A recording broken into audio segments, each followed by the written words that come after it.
All right, we should be live. Let me know. Can you guys hear me? How's the audio, the visual? This is our first live stream, so let me know how it is. I have absolutely nope, stop. That's making a lot of noise. I'm gonna try and silence my phone. Perfect. Can you guys hear me? Yeah, I rode Colorado sometimes. All right, so you got Andrew in the house. JB Mo says flat pedals win medals. Flat pedals do win medals, you guys. Zen Trail is awesome. Do you ride it counterclockwise? Counterclockwise is that way. So yeah, we rode Zen Trail counterclockwise. It was freaking awesome. I highly recommend.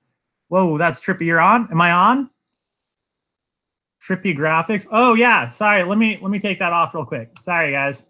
Yeah, so that freaked me out. When I first saw that, I thought I broke the computer until I called Trail Features, and he told me that I didn't break it, and that's just how it went. But just gonna give you guys a couple minutes, everyone trickle on in. How's everyone doing tonight? Can you guys hear me okay? Is the audio okay?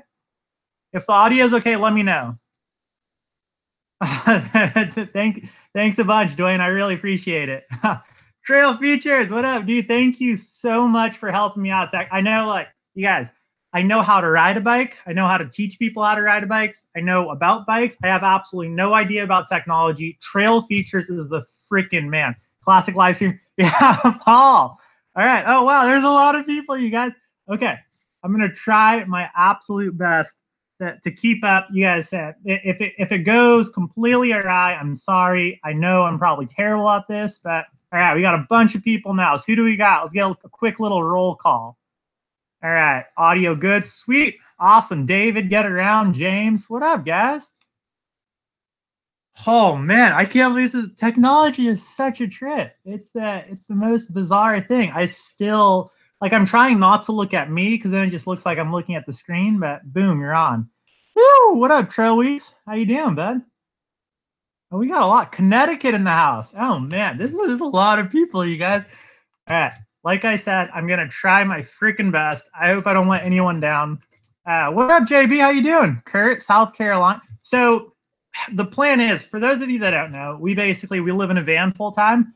The goal of this year is to get to the East Coast. I've heard so much about the riding out there. You got Pisgah, you got I just heard about Pisgah. It's the only thing I know the name for sure. But Single Track Sampler Alex was telling me that there's so much riding. We have to get out there. Virginia in the house. Oh, we might be in Virginia later this year, but who else we got? We got Dave, Australia. What, you see, this is like the most trippy part about live streaming or just the internet in general, is you can literally talk to people all over the world.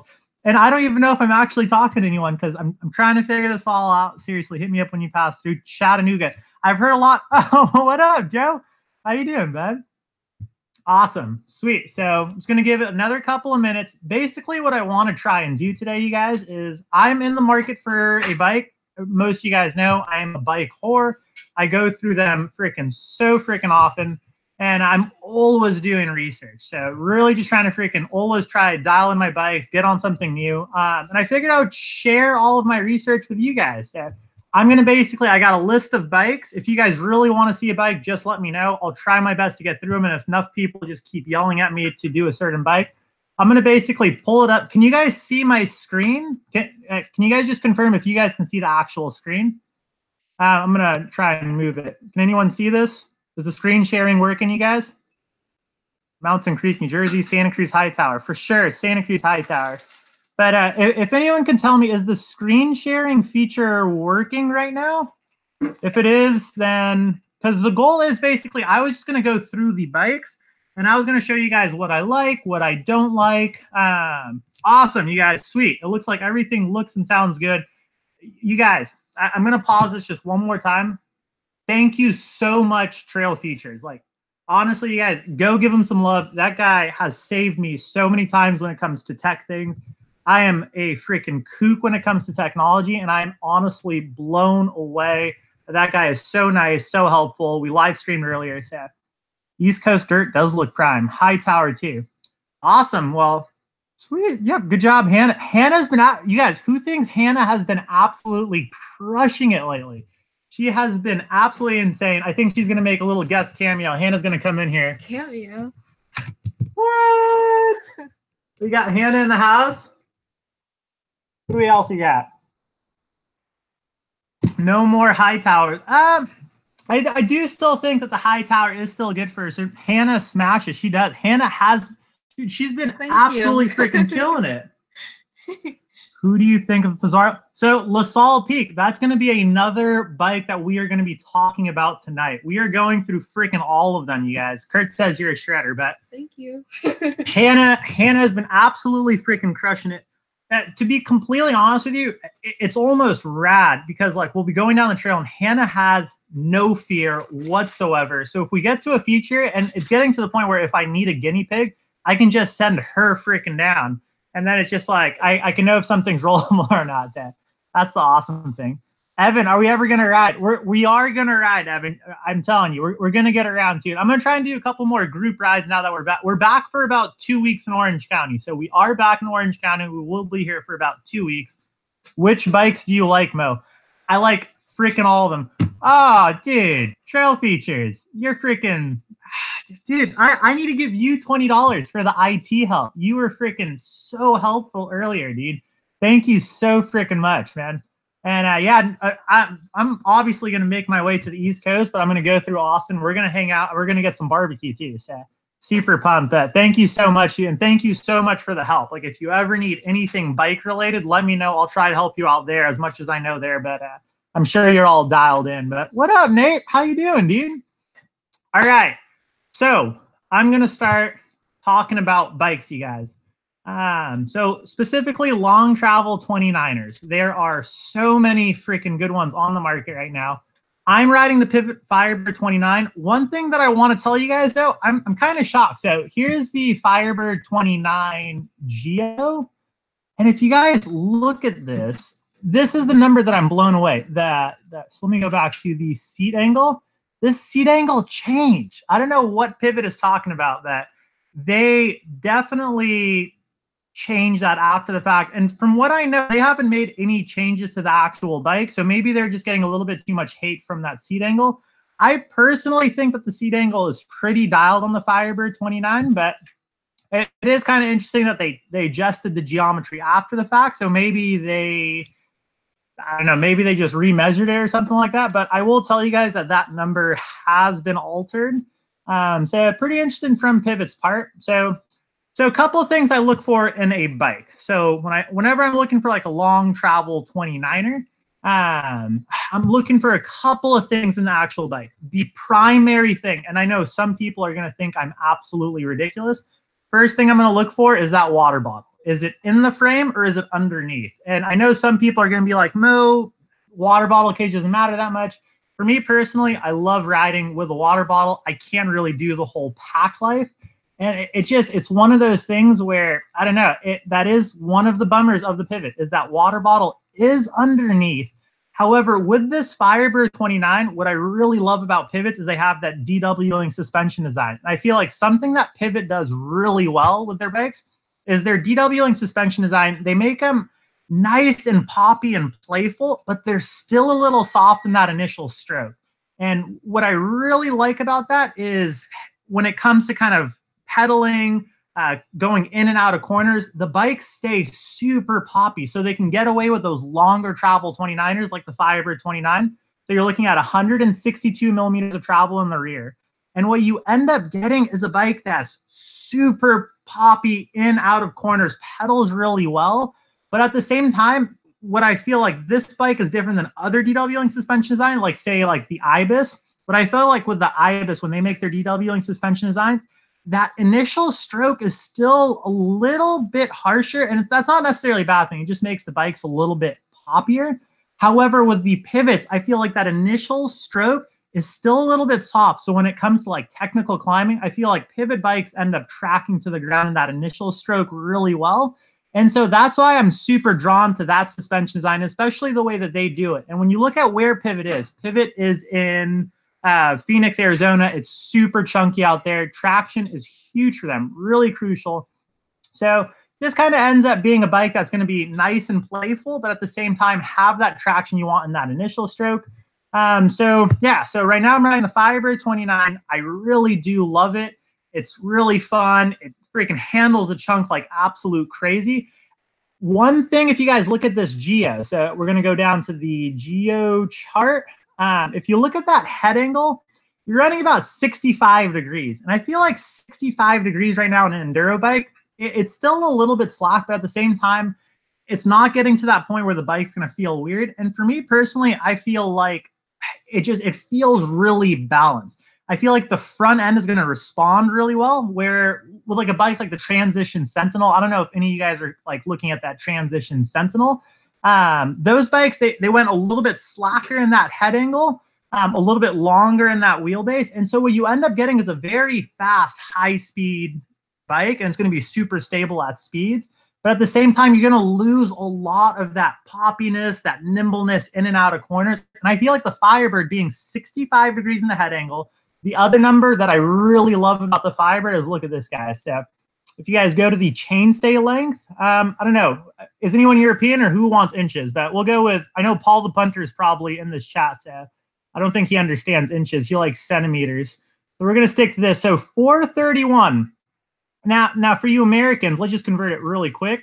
So you're looking at 16.97. So it's a really nice short chainstay. It's a pretty slack, but not that slack head angle. I would say it's still relatively steep for what an enduro bike of that caliber. Everyone kind of assumes it's like a downhill bike, super full-blown, high-speed stable.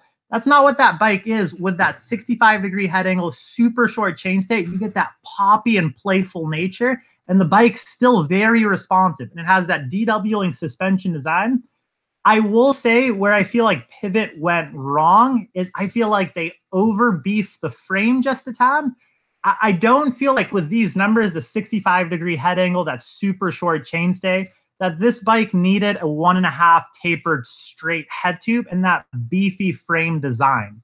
I know I sound probably freaking crazy, but I feel like this bike doesn't really feel like it should be this beefy in the frame. And I just feel like there's an extra pound to pound and a half weight penalty that this bike is taking, where I feel like if they would have stuck to the same geo, made the frame a little bit lighter, and put something like the Foxload DPX2 on here, they would have had a freaking killer bike that would have competed with the RipMo really well. And I feel like what's kind of kicking themselves in the butt a little bit is they're kind of sticking to that switchblade. What did the seat angle used to say? So I'm trying to keep track of the chats. So yeah, I'm all over the place. I have ADHD, so I'm going to try my best. But that seat tube angle used to be, I want to say 74 degrees is what Pivot claimed on their website. So the fact that I'm looking at it now, I don't get why they would change it after the fact. I know they got some hate from Bike Magazine, but I mean, I went ahead and made the video that Bike Magazine. So my issue with Bike Magazine's review on the Firebird 29 was they all contradicted themselves. And then on top of it, the one dude who was critiquing that it was a bad climbing bike looked like he didn't even enjoy climbing in general. Like, I'm not trying to be mean or anything, but I was just, that review was really, I don't know, it just didn't seem as professional as you would expect from a company that big. That extra frame beefiness makes me want even more. Yeah, and I'm not saying that the frame beefiness is bad. I really do enjoy the beefiness of the frame. Oh man, what happened? Don't do that. I really do enjoy the beefiness of the frame. However, I feel like if they had a frame that beefy and they went a little bit longer in that chainstay, say it's like a 17.2, 17.3, you get a little bit more high-speed stability, slack out that front head angle a little bit, maybe do it like a 64.5 degree head angle. And then I just feel like that's where that beefiness of the frame is really going to play. And the other kind of downside with the Firebird 29, sorry if I'm getting too into depth. If you guys want me to, okay, so let's make a rule in this live stream. If you guys want me to stop talking about a bike and move on, say, stop, Mo, stop. But last thing with the Firebird 29 is they went with Super Boost. And I will tell you guys right here, I have freaking been on a new bike like every 2 or 3 months. I got on Super Boost. I do not feel a different stiffness from the rear. It's one of those things where I'm sure, like on paper, if you were doing calculations, thank you so much, Andrew. Happy New Year's to you too, dude. We really appreciate it, man. Thank you so much for the support, you guys. It really does mean the world. But so with Super Boost, I don't really feel like it made a difference to me. I didn't feel the stiffness benefit. You can run like wider tires. I thought Boost already accomplished that. And so I don't understand why they went with Super Boost. And then on top of that, with the Super Boost, like if I blow up my wheel, I can't just call up my buddy in the morning and be like, yo, Mo, or yo, dude, like, can I borrow your wheel? I blew up mine. Like, so it's just like the stressful thing. People say like, oh, Super Boost hubs are the same as downhill hubs. So that's easy. You shouldn't have a problem. Well, like you don't borrow a hub from your friend. You borrow the whole wheel. So that's a couple of my drawbacks of the pivot. So water bottle is underneath. I feel like the frame is a little too heavy. That being said, amazing climbing bike, really good all-around bike. If you guys are looking for one bike to do everything, buy that bike, sell the X2 and put a DPX2 on there, and you guys are freaking dialed. So that's the Firebird 29. I think I'm going to move on to the RipMo. Are you guys okay with me moving on to the Ibis RipMo? Let's see. I'm going to wait for everyone. But yeah, Andrew, honestly, thanks again, dude. You freaking Andrew Vera, you're freaking awesome. Thank you so much for the support. And thanks to everyone for the support, you guys. It's been super freaking happy birthday to you. Love, best, amen, beautiful, and blessed. Happy birthday to you. Oh, yeah, happy birthday to you, too. I know it's super hard to get a hold of one. Maybe Lone Ranger, Uber, Pole, yes, RipMo. All right, we're going to the RipMo. I'm seeing everyone's comments come in a little bit delayed, so I'm trying my best to keep up. But let's go ahead and type in Ibis RipMo and see what we get. All right, Ibis RipMo. See what we got here. So I really like Ibis's. Hannah is on an Ibis Mojo HD4. I loved my HD4. Like, you guys don't understand. That was probably one of the best bikes I have ever owned. It was freaking everything that I wanted. The HD4 was. It had a really slack head angle. It was like 64.5 or 64.9, I think they said. It had a nice short chainstay, but it still had a really long wheelbase with a reach. And it was just super poppy, playful. And then I remember that was my Canada bike. So when I went up to Canada, I think 2 years ago, dude, that thing freaking handled everything. And I was blown away. And the other really cool thing about Ibis that I think like I need to say like 3 times over, Ibis is one of the most stand-up companies on the market right now. There is no other company. Well, there might be a couple other companies that are coming close or might be on the same level, but I personally don't think there's any other company in front of Ibis right now when it comes to customer service. Any one of you guys in this live chat can call Ibis and someone is going to pick it up or pick up the phone. They're going to talk to you. They're going to treat you just the same as everyone else. When it comes to warranties and crash replacements, they stand behind their product like freaking crazy. They led the way with affordable carbon rims in terms of the bike industry. They like wide rims. And the other cool thing is that they're still a small company too. And that's something that kind of blows me away, is when you get a company that's small, but at the same time, customer service like nailed it out of the park. One company that I think is super freaking awesome in terms of their bikes is Evil. I feel like Evil makes really awesome bikes. They're super dialed. I really love how those things ride. At the same time, small company, customer service, it's hit or miss. It takes a while for you to kind of get a hold of them. Say you crash your frame. It's really tough. But Ibis, like, granted, they are bigger than Evil. At the same, I heard that handling is great. You can do tech. Yeah, thanks so much, Studio. I freaking love having you in the chat, dude. And Brady, you should do custom Rallon. But yeah, so with Ibis, like, you have a small company making amazing boutique bikes. And some of their bikes, they freaking lead the way. Like when that HD4 first came out, when the RipMo came out, they kind of led the charge for like each category, and they really dialed that bike in. Couple of drawbacks, takes them a while for those bikes to first come out. So I know they're always a little bit late in terms of refreshing their bikes, but then when they come out a bike, it just freaking crushes the market for a couple months like that RipMo did. So we're on the RipMo right now.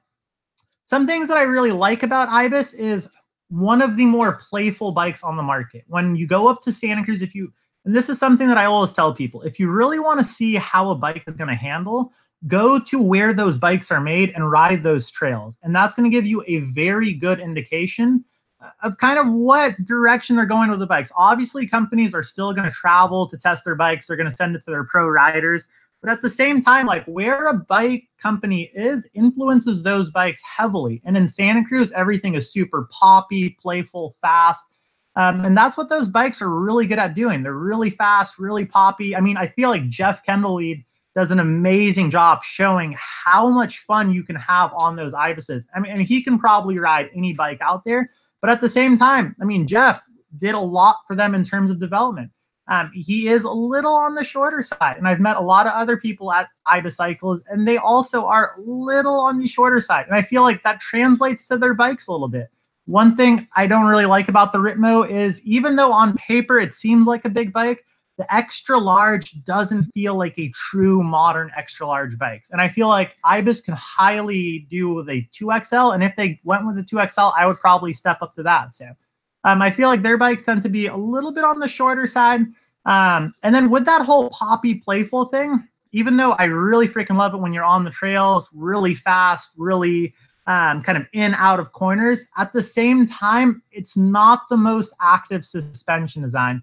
Oh, it's not my birthday. You guys, it's not my birthday. I don't know why you guys think it's my birthday, but thank you so freaking much. Like, I really freaking appreciate it, dude. Yeah, bullseye foul. Honestly, I really appreciate it. It's not my birthday though. If you want, I can refund you that $2. But honestly, thank you so freaking much. But yeah, so with Ibis bikes, even though they're super poppy, super playful, at the same time, not the most active suspension design.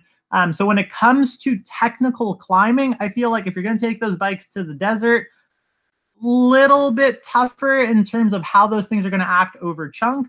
And then the other thing too is, I feel like with Ibis bikes, and I would say Pivot a little bit more so, if you were to freaking take those bikes and just really send it to flat, I feel like those are the type of bikes where if they say the Ibis RipMo, for instance, has like 140 mils of travel right around there, that bike feels like 140 mils of travel. It doesn't feel bottomless. You can put the X2s on there. It'll help a little bit. And when you turn that high-speed compression, but at the same time, like when those bikes hit the end of their travel, they feel like they hit the end of their travel. And I mean, that's a good thing in some cases. Like, those bikes are going to be a little bit more on the efficient side. But at the same time, like a bike that has a way more active suspension design, I feel like those are the style bikes that so let me think. So like Specialized bikes, Transitions, I feel like even though those are starting to become a little more poppy playful, I still feel like they have a very active suspension design. And when you look at where those bikes are made, like the Transitions in Bellingham, super rooty, freaking brutal, rider-owned company. So they're going to ride bikes that they want to freaking ride. And I feel like those bikes feel a little bit more bottomless. So yeah, so more active suspension design bikes are going to feel a little bit more bottomless. I feel like the Ibis RipMo doesn't really feel bottomless, feels like it kind of has just the right amount of travel that it says it has, which isn't a bad thing if you're a rider looking for a really fun, poppy, playful bike. The other really cool thing that I like about Ibises, so let's go ahead and look at their build kit. So I feel like Ibis really does an amazing job of allowing riders to have affordable builds and still get top-of-the-line suspension. So like for me personally, when I'm building up a bike, a couple of things that I'm looking at are, can I get what I want in the bike and still not break the bank? Because as you guys know, me and Hannah are poor dirt bags. And at the same time, we really kind of got to figure out where we want to put our money in. And so one of the things that we want to put our money in is a solid frame. The other thing I look for is high-end suspension. You can upgrade your drivetrain later, which I end up never upgrading because I feel like drivetrains are drivetrains. They just get the bike shifting and stuff. Ibis is expensive. I don't get how it is. Surprisingly, it's not as bad as you think. I mean, obviously, in comparison to like an aluminum build that's a little bit simpler, it's going to be a little bit more expensive. But check this out. So if I personally was to get an Ibis RipMo today, one reason I would get it is because the seat angle is super steep, putting you right on top. If I wanted a playful bike, but so this is how I would build it. So I would actually get the NX build. And so we're at $41.99. It comes with this performance suspension, which is still really good. And if this is all you can afford, I would say that this is a freaking dialed bike. But if I personally was to upgrade this, the first thing I would do is I would go Fox 36 Grip 2. And this is the cool thing. You can actually upgrade the bikes from here. And then I would put the X2 on the RipMo just because this is a bike where when you bottom out, it's going to feel like you're ending that travel. So I feel like the X2 is in the RipMo, it's going to be one of those cases where you can actually feel like the bike has more travel than it says it does when you put that X2 on there. The other downside with the Ibis bike and the Pivot bike, and this is something to keep in mind, you can't run coil shocks with these bikes. And that's something where if you're a rider out there, and I personally right now am in the mood to run a coil shock. I have been freaking frothing over them. I feel like so many of my buddies are getting those coil shocks. They're super supple, super active. You can't run them with these DW Link suspension bikes. So I would say if you're going to go with the RipMo, put the X2 on there, get that bottomless feeling, because the Ibis is going to feel a little bit harsher than other bikes.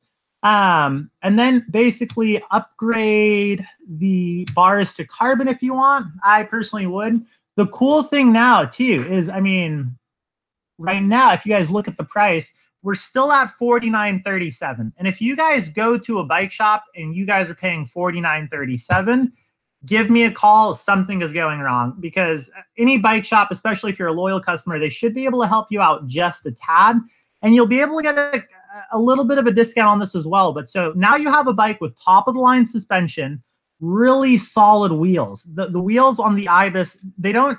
So one of the things you guys want to be careful is when you guys get into those budget builds, some companies will try and screw you over, and they'll give you like these wheels with these generic hubs, and the first thing you're going to end up blowing are going to be the hubs. The Ibis hubs, when I first saw them, they looked like Taiwanese brand. I got red flags. I called them. I said, hey, dude, anyone else is blurry? You guys, is the screen blurry? Let me know, because it could be our internet. I'm going to take a quick little breather, but is anyone seeing that the screen is blurry, or do you guys, is the quality okay? I'm going to wait for those comments to come in. The name is goofy. Many, I have no idea what's calling my name. What are you doing? I'm responding. Oh, what do you think about the Halo Vortex? Clear? Looks good. Okay, awesome. So we're going to keep on going. But yeah, so when I first saw the Ibis stock hubs on their affordable aluminum wheels, they're really affordable, actually. I think $440, $450 for a complete set. I was a little bit skeptical. However, when I called Ibis, I asked them about it. They said, dude, run it. I ran those wheels freaking through everything. It was a brutal 6-month trip, freaking riding everything in Canada, putting those things through the ringer. Never had an issue with Ibis's stock hubs. So that's the other thing. You guys are getting a solid wheel set on this. You guys are getting top of the line suspension, carbon bars, the dropper post. The only other thing that I would consider upgrading are the brakes, but I would actually just sell these brakes on eBay and then buy some from Jensen. Probably get the Shimano kit, put those on, and you guys are basically good to go, ready to hit the trail. You guys should be able to get everything for about $5 grand out the door, including sales tax and the brake upgrade. And yeah, so that's one thing cool with Ibis is they give you the opportunity to upgrade the bikes, and you don't have to go with this crazy expensive build. So I wouldn't recommend going with like that XX1 build. That's just dumb. Like, don't buy that from Ibis. And I'm sorry if you have already bought that. I do apologize, but it's one of those where I feel like that's a waste of money, especially coming from Ibis. I just don't think this build actually makes sense. You can source a lot of this stuff for a lot affordable. So yeah, so that's the Ibis RipMo. And yeah, so let's go ahead. What bike do you guys want to see next? Let me get some recommendations, or else I'm going to go with the Kona Process, because I'm super jazzed on that. That's one that I really want to talk about. But what bikes do you guys want to see next? Let's see. I'm going to wait for the chat to come in, and then I'm going to start moving on over to the Kona, I think. I'm going to go through the comments, too, see what you guys are saying. YT, super clear. I can't get past that light blue color on the RipMo. Not a fan. Yeah, I don't know why Ibis is – their color is – I don't know. It's a tough one, but what bikes do you guys want to – what bike do you want me to talk about next? I'm seeing – no, not the Kona. Jason doesn't want the Kona. Evil offering. Scott Ransom, SB150 process is good. YT Capra. You know what? I'm going to do? I'm going to do the YT Capra just because I feel like everyone really wants to see that bike. I'm going to say it right here, you guys. Well, let's just pull his carbon wheel video. Yeah. All right. So, let's see YT Capra. What do we got here? Hannah's coming in. Oh, Hannah's coming in. All right. So let's do YT Capra. So I'm gonna tell you guys right now, I'm not a fan of the YT Capra. I'm not a fan of YT in general. And don't get me wrong. I know you guys are probably thinking like, oh, Mo, what are you freaking talking about? YT actually makes affordable bikes. YT can't get it together in terms of availability. Like, I am blown away how often I go on their site and that bike says sold out. Like, I'm sorry, it's one thing to make a great bike. It's another thing to make a great bike at a great price and never have that thing be available. So I'm just going to do, I've done this check so many times this year. Watch this, you guys. So product, watch me be completely wrong and it's actually available. Capra 29 Pro race build. Let's see what they got. Let's see what our availability is. All right, the internet's logging a little bit slow, but, and don't get me wrong, you guys, I feel like when YT first introduced itself to the market, it was freaking amazing. It was a brand that was giving everyone else a run for their money. And it was just one of those things where I really did enjoy their bikes. Their bikes tend to be a little less pedally. So they have a very active suspension design. And when you have an active suspension design, that initial stroke is going to be a little bit softer than you want it to. So those bikes don't pedal as well as other bikes in the market, but at the same time, they track super well. They're super fast. They have Gwyn doing a lot of development for them. But at the same time, look at this, you guys. So it's loaded. We're going to go down. Sold out, sold out, sold out, sold out. And that's not the first time I've checked. This year, I've checked like countless times, and it's always sold out. So Is that all of their bikes are like that? Yeah, well, that's a majority of their, like, the bikes that people want. This is the YT Capra 29. Like, always sold out. Like, so I don't care how good your freaking marketing is. I don't care how great your pricing is. You got to do a couple of things in this market to stay competitive. Number one, you have to make a good bike. Number two, you have to be price competitive. Number three, you need to work on your sourcing. And YT, I personally feel like, dropped the ball. And it's one of those things where, I don't know, like, how do you come into the market that's strong and then just your sourcing is just horrible? So they're doing amazing things everywhere. One thing I will say about YT is they pave the path, I feel like, direct-to-consumer brands, they're super necessary right now. Especially, I feel like pricing is just getting pretty insane. I feel like a lot of companies right now they're looking at direct-to-consumer brands and they're like, whoa, what are you guys doing? Now they have to adapt. So they're starting to try to figure out how do they bring their pricing down. But at the same time, I feel like what YT did is they took direct-to-consumer and they made it cool. And they took away that stigma that direct-to-consumer brands couldn't be ripped just as hard as a Santa Cruz or a Pivot. And I feel like that's something that YT, like, really thankful for them for paving the path. But at the same time, I really do feel like they dropped the ball when it came to sourcing. And if they had just figured that part out, it would have been a little bit better. What are we saying? I don't know much about YT. Someone's saying that we're on the European site. I also feel like the US, watch me have to eat my words right now. And if that is true, then I will eat my words. But land, USA, English, let's roll. Hopefully I don't have to eat my words, but I will. I'm not one of those people who won't eat my words. But every time I've looked in their website, and I have been on the US website before, but for whatever reason, this time the Euro one came up. But let's see what we got. So products. YT Capra 29. Let's see what we got.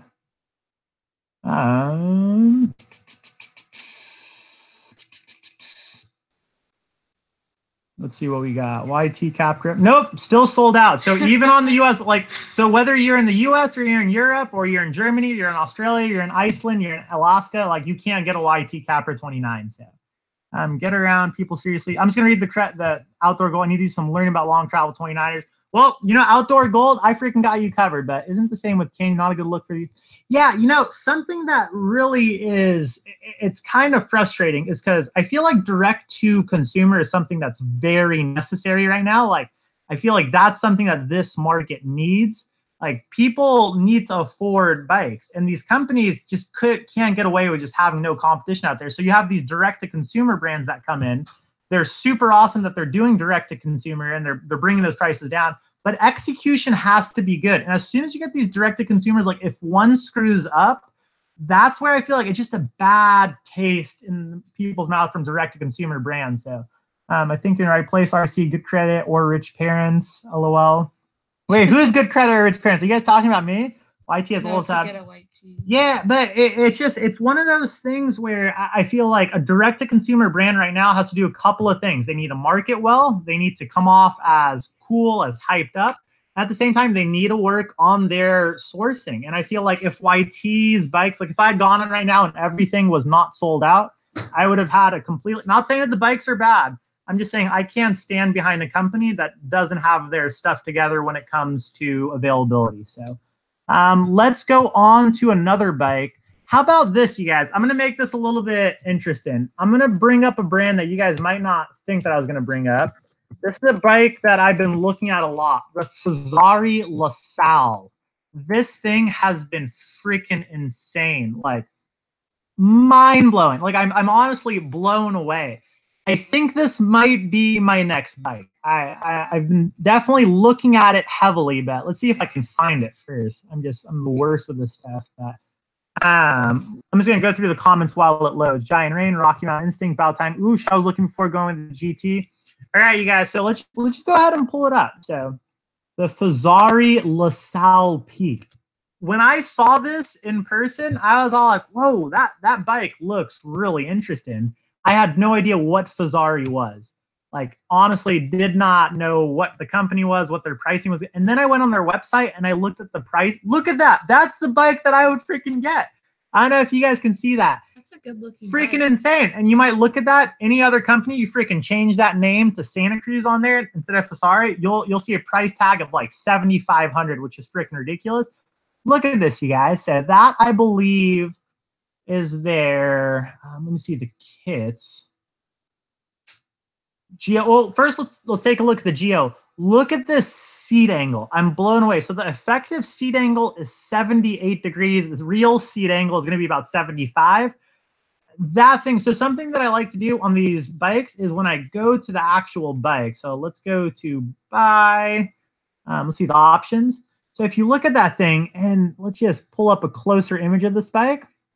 Look at this seat angle. So what I like to do is I like to go to the nose of the saddle, and I like to just basically drop a straight line from the nose of the saddle, and that thing needs to be on top of the bottom bracket for me. And that means that when I pedaling, I'm going to put my power down rather than at an angle. That's the problem with slack seat angles, is you're pedaling at an angle, especially if you have a higher saddle height, it puts you even further back behind the bottom bracket. With these LaSalles, freaking awesome that they're right on top of that freaking bottom bracket. So the geometry is freaking ridiculous, but super short chainstays. You're looking at, it's freaking 2 water bottle holders. Like, look at it. Like, this is freaking insane. 65-degree seat angle, 2 water bottle holders on an enduro bike. You'll never need water again for the rest of your life. Like, you'll just freaking get the 2 bottles in there and you're freaking solid. Super short chainstay. Look at these builds. This is the other thing that I'm blown away by. So what I would go with personally, and I know some people are gonna be like, Mo, you're a bike snob. I would go with the LaSalle Peak Elite. It's not their highest end build. It is, I want to say like right around $4,600, but still $4,600 with no bro deal. I don't have to put on the bro show. I didn't have to freaking call my buddies, do a secret handshake, do all this stuff. $4,600 gets me a bike with GX Eagle, which is still really well. A really solid wheel set. I would go with the Stanslow MK3 29ers. That red Fox Lyric, which is freaking, that's right now what I'm frothing over, is that red Lyric. So you're getting the red Lyric, you're getting solid brakes, you're getting code RSCs. Like, the whole build is just literally ridiculous. Like, let's see if we can see full specs on this. LaSalle Peak Elite. So we're looking right down here. Yeah, it's 160 mil fork. It's 12 speed. You have solid brakes, solid drivetrain, top of the line suspension. You're getting a Fox transfer, which is the most reliable dropper post on the market. I don't know, you guys. I feel like if Fazari, and if that bike actually rides good, I don't know. So don't quote me on this. Don't say like, hey, Mo said this is a great bike, so I press the purchase now button right now. That's not what I'm saying. I'm saying that this has potential to be a very strong contender in the long travel 29er category. And if I was Pivot or I was Santa Cruz, I would be very scared, because if this bike rides well and the suspension design, it pedals well, it's active, it sticks to the ground, I would say that this bike is going to give every other bike company on the market a run for their money. Like, blown away by the price. And I will say that, like, if this bike actually holds up, I might end up just buying one. But I highly freaking recommend checking out the Fazzaris.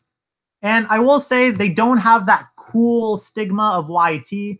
I feel like YTs get a little bit more of the hype. Like, everyone thinks like that's like the cool brand. At the same time, you could never buy YT. So it doesn't matter how cool they are. If you can never buy their bikes, why do you guys care? Like, why does anyone care? I don't know. YT has just left a sour taste in my mouth. I feel like they focused a little bit too much on marketing and not enough on actually delivering bikes to customers. But this is another crazy one. So this build right here, let's pull it up. This thing has, Fazzari will be at Sedona MTV. Oh, we might have to come out to the Sedona MTV festival. Mo can look perfect. You got to ride it. I know, Manny. I'm going to ride it, definitely. You said Fox. Oh, sorry. I meant Rock Shock lyrics. I'm talking so much, but nice cult lyrics. Seat angles. I'm so glad seat slacks. Dude, isn't it crazy? Like, so, okay, let's just take, here, time out from talking about bikes. Are you guys blown away that a bike company, and this is where I feel like this is, okay, we're going to do, no, I don't want to update. Remind me later. This is conspiracy theorist Mo. Like, this is Mo the conspiracy theorist talking to you guys about the bike industry. Are you guys ready? Does everyone have their conspiracy theorist hat on right now? I want to make sure you guys get your conspiracy theorist hat, because this is going to, I'm going to tell you guys, like, these are thoughts that I've been having about the bike industry. And I have no skin in the game. I'm not affiliated with, I'm not sponsored by any company out there. Like, I have no affiliation to anyone right now. But is everyone's conspiracy hat on? Go. Want to make sure everyone's there. I might get a little bit of hate for this, but I need to say it. I honestly think bike companies must think that consumers are stupid, because what they're doing, global warming puts tinfoil DHL. All right. So I honestly think that bike company, like, people should be offended. Like, bike companies must think we're freaking stupid. Because how do bike companies not nail a bike? Have you guys ever noticed how a bike has, like, almost all of the checklist, but always screws like one or two things up? So like this is what we want. We want threaded bottom brackets. We want guided cable routing. We want steep seat angles, not crazy, but still relatively steep. We want a solid suspension package. We don't want something that we have to upgrade our suspension right off the back. Some bikes will come with like really solid front fork with an okay rear. There's just like all these things that consumers want, and it would be so easy to make a dial bike. And we want a water bottle inside the frame. Even if everyone doesn't want it, you're going to get so many sales from putting that water bottle in the frame. And on top of that, like, pricing, like, we want affordable pricing. And like, if a company was to check all of those boxes when they were making the frame, like, it would be freaking dialed. But like with pivot, like, what are you guys still doing with press fit bottom brackets? Like, it just put the threaded bottom bracket. Like, what's it going? I'm sorry, like, if I'm sounding crazy, but like, I honestly feel like companies are releasing bikes and missing one or two features just so that they can sell you a new one in 1 or 2 years. And it really is starting to get pretty ridiculous. So I feel like you guys, like, your money, vote. You know how they say vote for your dollars? It's coming, Mo. It takes time. But people say, like, vote with your dollar. Like, vote with your dollars. Like, these companies that are just basically every year just kind of like putting a bike out just to put it out, and they're missing a couple of things. Like, that Manny was getting, I'm just getting, like, this is stuff that I'm passionate about, because like, as a mountain bike coach, like, a lot of my customers and clientele, like, are always in the market for new bikes. And it blows me. Like, Santa Cruz, we're going to move on to the Hightower next. How about that? Let's go on to the Hightower next. But like, Santa Cruz, what are you guys doing? Like, your bike, Santa Cruz and Yeti. Like, Yeti is freaking, honestly, they're on some type of drug that we obviously don't know about, because their bills are like $7,600. They're not even giving you top of the line rotors. Like, you're getting Shimano RT66 rotors. You're not getting the 2-piece system. You're getting the 1-piece system with 7,600. The Yeti one. Let's pull up the Yeti. We're going to the Yeti. So this is the Yeti SB150. Another bike that a lot of people really like, Yeti SB150. Besides pricing, nothing. No. So Brady, this is what I'm talking about. So the Yeti SB150, I would say awesome bike on paper. Like if you gave me a $10,000 bike, amazing freaking bike. Look how bizarre this is. And this is where I would say like, dude, Yeti, I'm on to you. Mo is on to you. Like, what are you doing? Like, you're just, you're being shiesty. Like, you're trying to like cut corners to get, hell, I'm still holding Hector 5. Yeah, rock the old bikes. But so look at this. So we're going to go to the X01 build. 75.99. I can't speak English. $7,599. Okay, I'm expecting top of the line. Give me top of the line everything. Give me aluminum wheels for $75.99. That's what I want. Like if you think you're gonna be like $75.99, give me X01. Give me 2-piece rotors. I don't want to upgrade anything. I don't want to buy anything. Mo has cracked the case. So look at this. Why am I getting, so let's pull up the specs right now. So $75.99, just call it 8K. Yeah, let's call it 8K with no, because if you buy your bike in Oregon, it's not going to be. But so let's look at this, you guys. So $7,599. Yeti, we're not stupid. Stop playing this baloney. Why? Let's go down. So XT4 pistons. So it's rather they put the XT4 pistons. Rotors, they say Shimano front rear 180. Those they don't tell you that until the bike actually shows up. Those are the one-piece system. Those rotors are like $10. They don't even give you top of the line rotors. Like what? And then what they end up doing, like the rear derailleur. So let's go rear derailleur X01 Eagle, and then the shifter they're going to give you GX Eagle. Like that's my God, that's a scam. Like that's a gimmick that doesn't work anymore. You guys, an X01 rear derailleur in comparison to a GX shifter, the derailleur does absolutely nothing but stop your gears from going too low or too high. Like that's what a derailleur does. No performance gain. A little bit of weight, very marginal, no performance gain. A shifter is night and day better. Like if Yeti actually cared, so what I'm saying is Yeti doesn't care about you guys. So if Yeti actually, like if they wanted to dial stuff in, they would put an X01 shifter with a GX rear derailleur. Like that, LOL, tomorrow Mo is in the news missing. It's annoying that entry-level HT, a hardtail someone can actually grow into cost. Yeah, well, I'll do a whole different live stream about hardtails, but yeah, so you don't get top-of-the-line rotors. You're getting an X01 rear derailleur with a GX shifter. For $75.99, I want it all X01. This is mind-blowing. Like, I want an X01 build. Get rid of that GX shifter. You guys can freaking afford it. What else do I have a freaking... So you're making a bike like that nice. Why are you guys still doing press fit bottom brackets? Like it's mind-blowing that they couldn't nail it. I will say though, in terms of the actual bike, you have the money, and I am not like, if you have the money, it is an amazing bike. If you've never ridden a bike, a Yeti, those bikes go so fast. So basically with the Switch Infinity suspension design and what they're doing with that, you get a bike that in the initial stroke, it pedals really well. But as soon as you start letting off the brakes and the bike goes faster, the bike is going to basically sink into the travel a little bit. It's going to change the position of the linkage in relation to where it is in its travel. And then that bike is going to be so freaking stable at high speed. So they ride amazingly, but they're not fooling anyone like that. I want top-of-the-line rotors for $75.99. I want a full X01. And then you can do like the cheaper builds, but then you're getting like an affordable car.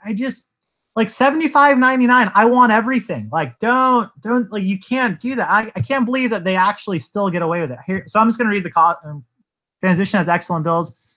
And you know what? That's what we're going to do. So we're going to go. So don't be cheap. So here's the thing. It's not that I'm being cheap. I mean, obviously I'm a dirtbag, but at the same time, like I appreciate nice things, but I also don't like being lied to. And when my bike shows up, if I paid $75.99, which I would never pay for a bike, if you guys are paying $75.99, send me an email. I'll find you a better deal. You should get top of the line rotors. Everything should be dialed right from the freaking get-go. Oh, talking about the dealers should stop being cheap. The cool thing I will say with Yeti and Ibis is they actually give you the expensive tires. Like so here's another thing. When you guys buy a new bike, is the Maxxis yellow or is it white? If it's white, that company does not care about you. They can pay a little bit more and get the better tires. What they're just trying to do is they're trying to skimp all these corners to get you basically in the bike at a certain price point. But I will say, yeah, $75.99, it should have come with, and I know Yeti is probably, I don't think Yeti is actually listening to this live stream. If they are, they're freaking, I got some buddies that work over there. They're demo drivers, super rad, really cool people that just get with the freaking time. Stop treating your customers like that. Like, and they tried to do the whole affordable thing. They came up with like an affordable frame, but these builds freaking blow. Like, why would you pay? Let's look at this. So you can go with the, basically like the GX comp, $61.99. You're not getting top of the line carbon. They're going to say it's the same stiffness. It's not the same stiffness. If you take the rear wheel off of the cheaper carbon, this applies to Santa Cruz as well, and you press those chainstays, they're not as stiff as the top of the line. Not saying that that's an issue, but at the same time, like, I don't know, don't say it's the exact same quality. But so with this build, XT 2-piston brakes, so just go with the 4-piston at that price point. What else? With race face, effect parts, it's just like, who are you guys? I don't know. I get really upset when I see stuff like that, because seriously, you can buy a decent car with that money. You got, man, don't know if I'd call it $3,800 for a frame of 4. Yeah, and that's the other thing, $3,800 for a frame. Yeti, what are you guys? You guys are late to the freaking party, Yeti. Like, and that's why. And then on top of that, so if I'm paying $3,800 for a frame, or if I'm paying, God, man, if I honestly, you guys slap me on the trail if you ever see me pay $75.99. And like I said, if you really want a Yeti, I do think those bikes are really awesome, and you really want it, you're scared about pricing, shoot me an email. I will help you with pricing. I'll find you a bike shop to dial you in. But yeah, no one should pay $75.99 plus tax for a Yeti, or else you're getting freaking swiveled. If I'm paying that money, their customer service must be second to none. And I have heard, unfortunately, some horror stories with their customer service. So I don't want it to be like, like I crash and I worry, like, are they actually going to take care of me? $75.99, and when I pick up the freaking phone, you are so polite to me and you get me back on the bike. Like that, we're paying, I don't know. And it's one of those things where you can't even say in this day and age, like, oh, they're a small company. Transition is killing it. We're going to go to Transition next. Transition is freaking killing it. And Transition is a bunch of Mo's working for a company, and they actually get it. I'm sorry. Like, if you have a bunch of Mo's working together like that, you're going to ride your bikes a ton. And that's what they do. And the ability for them to still ride their bikes a freaking ton and still have the ability to put out bikes at an affordable price point and check all the lists. I will say that's one thing that I will say about Transition is they actually checked all the lists that I was looking for. Like, I think those bikes are freaking valid. We're going to get into the Sentinel next. But yeah, so don't give me this hoopla where you're a small company. You can't take, you guys aren't a small company. You guys have grown. You guys have been at it. You guys are freaking dialed. You guys, the margins are there. So that's awesome. Let's look at other stuff. Okay, so we're going to move on to the Transition Sentinel. Thanks a bunch, Trail Feed. Sometimes I need someone for telling me just to go over. So let's go. You can get a tricked out Harley. Yeah, you can get a tricked out Harley for that price. But so Transition. So I will say one thing about Transition that I really like, and Vital MTB, I don't know. I'm personally a Pink Bike person over Vital. I feel like Vital is a cool company. I just feel like Pink Bike is a little bit cooler. Vital just did a podcast with one of the co-owners of Transition. I highly recommend listening to that podcast, which, by the way, we might start a podcast soon if you guys want. I highly recommend listening to that podcast with the co-owner of Transition. It gave me a whole new perspective on the actual company. Because one scary thing about Transition is, like I said, it's literally a bunch of Mo's working for a company. And I have a really strong work ethic, but I also love riding my bike. So that's always something that you're a little bit concerned. But at the same time, it's a risk you have to take. Because basically what you have is, with some companies, you have a bunch of corporate people working for a company, like some of the bigger companies like Giant, Specialized, Trek. And that's not to say that's bad. They still put a lot of money into like R&D, and they have their testers. But at the same time, like, what I'm talking about right now, like if I could start a bike company, I would know what to give you guys. Transition is literally a bunch of Mo's working for a company that all ride their bikes. And so it's one of those things where they know what they're doing. And look at this, like the Transition Sentinel, like, yeah, it's just, let's honestly, let's give them a round of applause. Transition Sentinel, I feel like, is one of those bikes that every company should look at and be like, whoa, like a bunch of Mo's made that. And I mean, they're probably better than Mo. I'm not trying to hype myself up, but they're probably smarter than me. But at the same time, like, this was a group of passionate riders that didn't have the funding of Specialized, didn't have the funding of Trek, didn't have the funding of Giant, and they actually got it. So the Sentinel Carbon, the Sentinel Carbon, I feel like is one of those bikes where when you look at it, look at this. Like, well, first off, the videos are super. I'm not going to play it because I'm not sure how the demonetize thing works. But let's actually click on the bike and have it load. This is a bike that nailed everything. Threaded bottom bracket, internal routing that's actually easy to freaking route. Solid suspension, but at the same time, unsolid drivetrain, because we don't want to put all our money in the drivetrain. Like, drivetrains wear out. I can upgrade that later. But look at the actual pricing. So if I was to get this build, one thing that I really like, this GX Carbon build. So the grip performance is pretty solid. If you can splurge for the XO1 builds, those are pretty rad. But what I would actually do is I would go aluminum. So the aluminum, from what I understand and from what I'm hearing from people testing those aluminum bikes, the transition aluminum is super dialed. But look at this build, GX $43.99, and that's MSRP. So you guys should be able to get a deal somewhere. You're getting top of the line suspension. So you're even getting a Grip 2 dampener inside there. So top of the line suspension. You're getting super solid freaking drivetrain, GX Eagle, which is really rad. You're getting top of the line brakes, so you don't have to upgrade your brakes. A really solid wheel set, tubeless setup. This thing is freaking ready to go, $43.99, and the Geo is freaking dialed.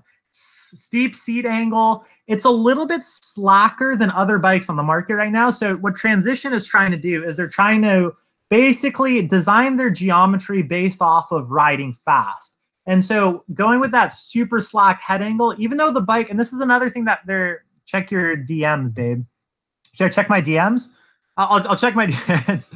Who is this? Okay, I've been drilling. But yeah, so the cool thing is, oh, Walt, dude, Walt, thank you so freaking much, Mo, when you hang out east, man.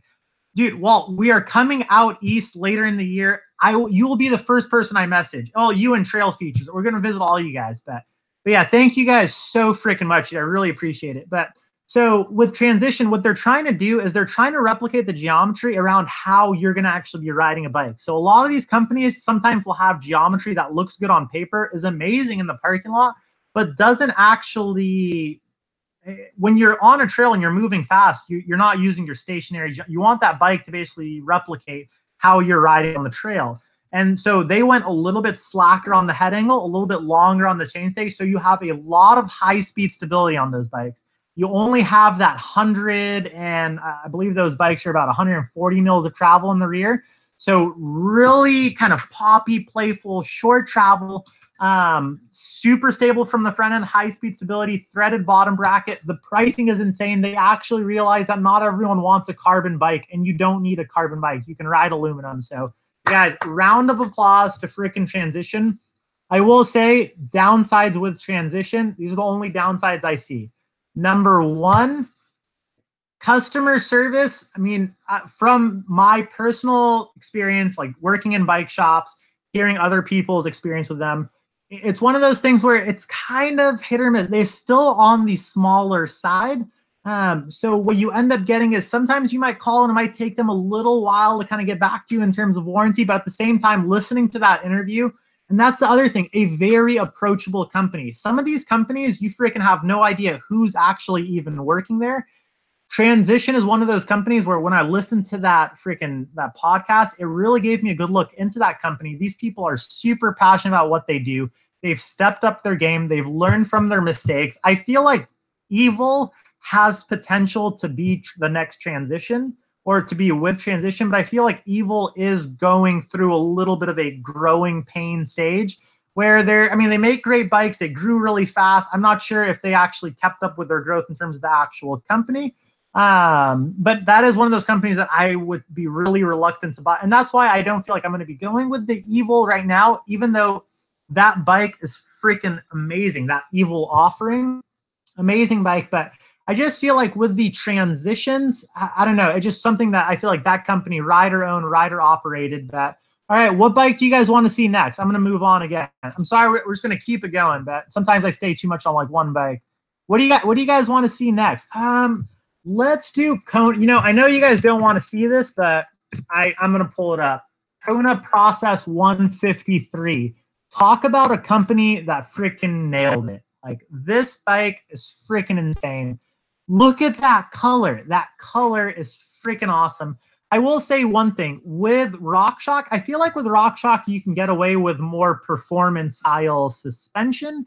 So solid drivetrain. The cool thing with the Konas, if you guys look at this Geo, so seat angle 75.7, that's really steep for a bike nowadays too. So you're on top of the bottom bracket, but what I really like about it is look at the head angle, 66 degrees. So they're still staying with that. They want their bikes nice and nimble. So if you're looking for a very nimble, very playful, very poppy suspension design, I highly consider checking out these 153s. And the cool thing with Kona is that they also come in aluminum. So Kona bikes broke. I don't know. I know a lot of people who freaking huck huge things on Konas, and those bikes freaking are dialed. That Kona does look pretty cool. Yeah, and so the cool thing with Kona, they're based out of Bellingham. If you guys are looking for a more active suspension design in your bikes, check out companies in Bellingham, because that terrain is mind-blowing for bikes. It's rooty, it's rocky. They really want their bikes to stick to the ground. So if you want a more active suspension design, and what I mean by that is something that's actually going to stick to the ground, definitely check those out. So what bike do you guys, what else do you guys want to see? Come on, you guys, give me some bikes and I'll give you guys some, or else I'm going to move on to the Santa Cruz Hightower. Do you guys want me to go to the Santa Cruz Hightower, or should I go direct to consumer brand? What do you guys want to see? I'm happy doing it. I'm going to go through this comment section, but look at Intense Carbine. What else do you guys want to see? Hightower. I love my Mondraker Rallon P's. Instinct. All right, I've seen Instinct a couple. You know, I'm going to say this about the Rocky Mountain Instinct. So if this is the one that I think you're talking about, Rocky Mountain Instinct, have you guys noticed that my auto? Oh, Bo, dude, freaking thanks so much, Bo. I really freaking appreciate it, dude. I'm really interested in the Intense bike, especially Great Valley. Keep it up, man. Dude, Bo, thank you so much. I'll do the Intense one after this. But so one thing with the Rocky Mountains, the only reason I didn't want to bring this bike here is I feel like Rocky Mountain is just dropping the ball when it comes to updating this bike. Like, it's really rad when it first came out, but I feel like, I don't know, and I might get a little bit of hate of this. I feel like Rocky Mountain is super awesome companies. The people that work there are freaking insane. So, little side story. When I was in Santa Cruz, I was hitchhiking on the North Shore, and those, Richard, dude, thanks so much, Richard. I really appreciate it. I'm going to keep this going. I have a lot of energy. I'm freaking dialed. I think Hannah's cooking up some food, so we're going to have some energy after this. But so I was hitchhiking on the North Shore. Rocky Mountain picked me up and gave me a ride on Mount Seymour, and they had Jeff Gulovich with them. They were super rad. They showed me some awesome trails. I feel like with the Rocky Mountain Instinct, it was a little bit of a hack bike. I'm not saying that it was a great, not a great bike. Like, I feel like they took the normal Instinct and then they made a BC edition that's a little bit more in line with other companies' bikes. And I just feel like they didn't make a dedicated long travel 29er. And that's just one of those things. Need better Wi-Fi, come to my house. Yeah, I'm Gwinner Intense. Yeah, so I will say that Rocky Mountain, I just feel like with the Instinct, they could have done a little bit better job just kind of dedicating a platform. And that's the other thing that really gets me riled up. And it should get you guys riled up too. Like, if a company actually, what I see some companies doing is they kind of half, I don't want to say, I'm going to keep it clean, but they kind of half butt bikes. And what they'll do is they'll try and like knock two birds with one stone. They'll be like, oh, it's 29, but it's plus size compatible. And if you take out the stack or the shim on the headset, you can run a freaking 26-inch wheel set on there. But that's one of those things where I honestly, like, make a dedicated bike. I don't want the option to run two wheel sizes. I don't know many people that actually run 27.5 plus and 29. Like, that's not, and there are like specific geometries around 27.5 plus and 29. You can't knock two birds with one stone, and then you make it super funky because you have the shim stack, and you're basically, anytime a company tries to knock two birds with one stone, anytime a company tries to do that, they're basically sacrificing a little bit of performance in both fields, 27.5 plus and 29. So don't get cheap on us. Stick to your guts and actually make a dedicated bike. If you want to do 27.5 plus, don't put your toes in the water. I don't know why I'm screaming at you guys. I feel like, I don't know, but don't just put your toes in the water. Like, actually make a dedicated bike. Like, I don't know why these companies are basically just freaking stuck on, but yeah. So someone's telling to move on, so I'm going to move on. Hitchhiking in the day and age. I know, yeah, we've hitchhiked a bunch. I don't know. I just feel like when a mountain biker picks you up, it's really rad. But so I'm going to go on to something that you guys want, and I am going to hate on a little bit, is the Santa Cruz Hightower LT. So let's go ahead and check this bike out. Audio sounds, dude. Trail Features, thanks for telling me the audio sounds good. I hope, I don't know how it's going, but I hope it's going good, you guys. I'm sorry if I'm all over the place too. I really am trying my best, but I have ADHD, and it's also, I'm just all over the place in general. So Santa Cruz Hightower LT. Let's go ahead and check this thing out. I'm going to go ahead and say this, you guys, that I personally think that Santa Cruz has, I don't know what they're doing. It's one of those companies where I feel like they had a really good thing going for a while. And I will say this here. Santa Cruz, in terms of warranty, like their warranty department, their warranty guy is Willie. And Willie is a freaking legend. He's a living legend. I feel like with Santa Cruz, like their warranty department, second to absolutely none. Those guys really dial with their wheel set. I think they just give you, like, even if you break it on your own, they like replace it right off the bat. So Brady, I think Brady had some problems with the Santa Cruz, but yeah, it's one of those things where like their warranty department is awesome. So that's really rad. They have the potential, but I feel like they lost touch with reality some way along the ways. And then each year I felt like their builds were just getting weirder and weirder. And now it's like, I don't understand what they're doing. So like when you go to so they have two types of carbon. They have the affordable carbon, the not affordable carbon. It's cool that companies are doing that. I feel like they should focus a little bit more on making high-end carbon more affordable. Like, let's not put two different carbons out there. Just going to confuse everyone. Resale value, they're screwing the market. But yeah, so let's go ahead and go X01 carbon. So $67.99. Let's see the build kit. So X01 show full specs. So for $6,800, why am I still getting performance elite suspension? So even though the internals are still super, it's just basically non-Kashima coated. But at the same time, like we just saw transition bikes are $59.99 for X01 builds. Like, why? There's an extra $800 here. Like, why is that? I don't know. So $67.99. What else are we getting? X01 Eagle rear derailleur. So I will give it to Santa Cruz. They went X01 shifter and X01 rear derailleur. That's really awesome. Good job, Santa Cruz. I will say this. They go with DT Swiss 350 hubs. Pat on the back to Santa Cruz. Really awesome. They go with 350s. Most reliable hubs on the market. Codes, center lines, rim option. You know, I actually think I would say this isn't that bad. So $6,800, it's still really expensive. Don't get me wrong. They've worked on their paint job. This year they dialed it in a little bit more. I do still think you're paying a little bit for the name. The one thing I will say about Santa Cruz is, what about a moped with a 29er like Dial MTB? I've been a 29er scooter. I'm working on getting a 29er scooter, but yeah. So I feel like with Santa Cruz, that $799 in comparison to that we have the transition still. Okay, let's compare this. So $59.99 and Sentinel X01 build from a small company run by a bunch of Mo's, and $67.99. So just because the warranty department is good, you are paying for it, and you're paying a little bit for the name. Let's see what else they did. $7.99 Santa Cruz. If you guys are in the chat right now, let me know what is the $7.99. What am I paying for $79.99 extra? That's one of those things where I just don't get, like, how do companies not study the market and be like, hey, someone's going to call us out on this? So I don't know. It's one of those things where it's definitely something to consider. The other thing is look at the Geo on the Santa Cruz. I feel like Santa Cruz hasn't even put any effort into updating the Hightower. Maybe they're going to work on updating it.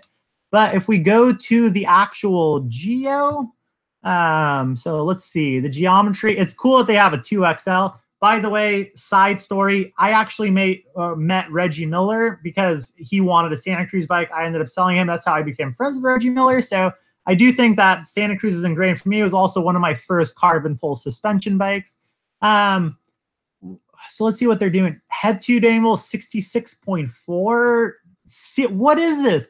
C2 at 73. At least they didn't fake it and try and up. Like, so it's one of those things where, I mean, if you're in the market for a Santa Cruz Hightower, I suggest waiting. I don't feel like that's the right bike to buy right now.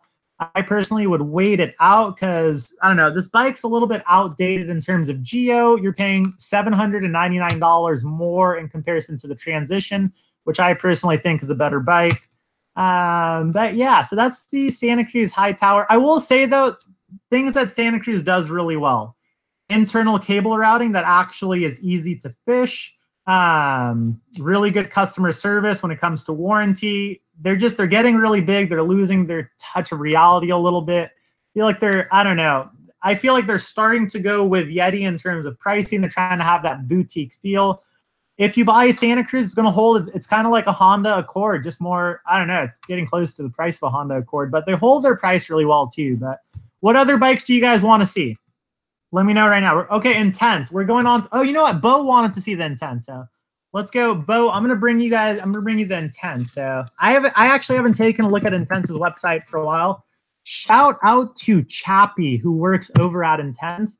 That guy is freaking insane. Like he's their mechanic for their World Cup team, I think. And he also does a lot of in-house stuff. That guy's like a living legend, like super nice guy, super humble, really great representation. But let's see, Rasta edition, Gavin.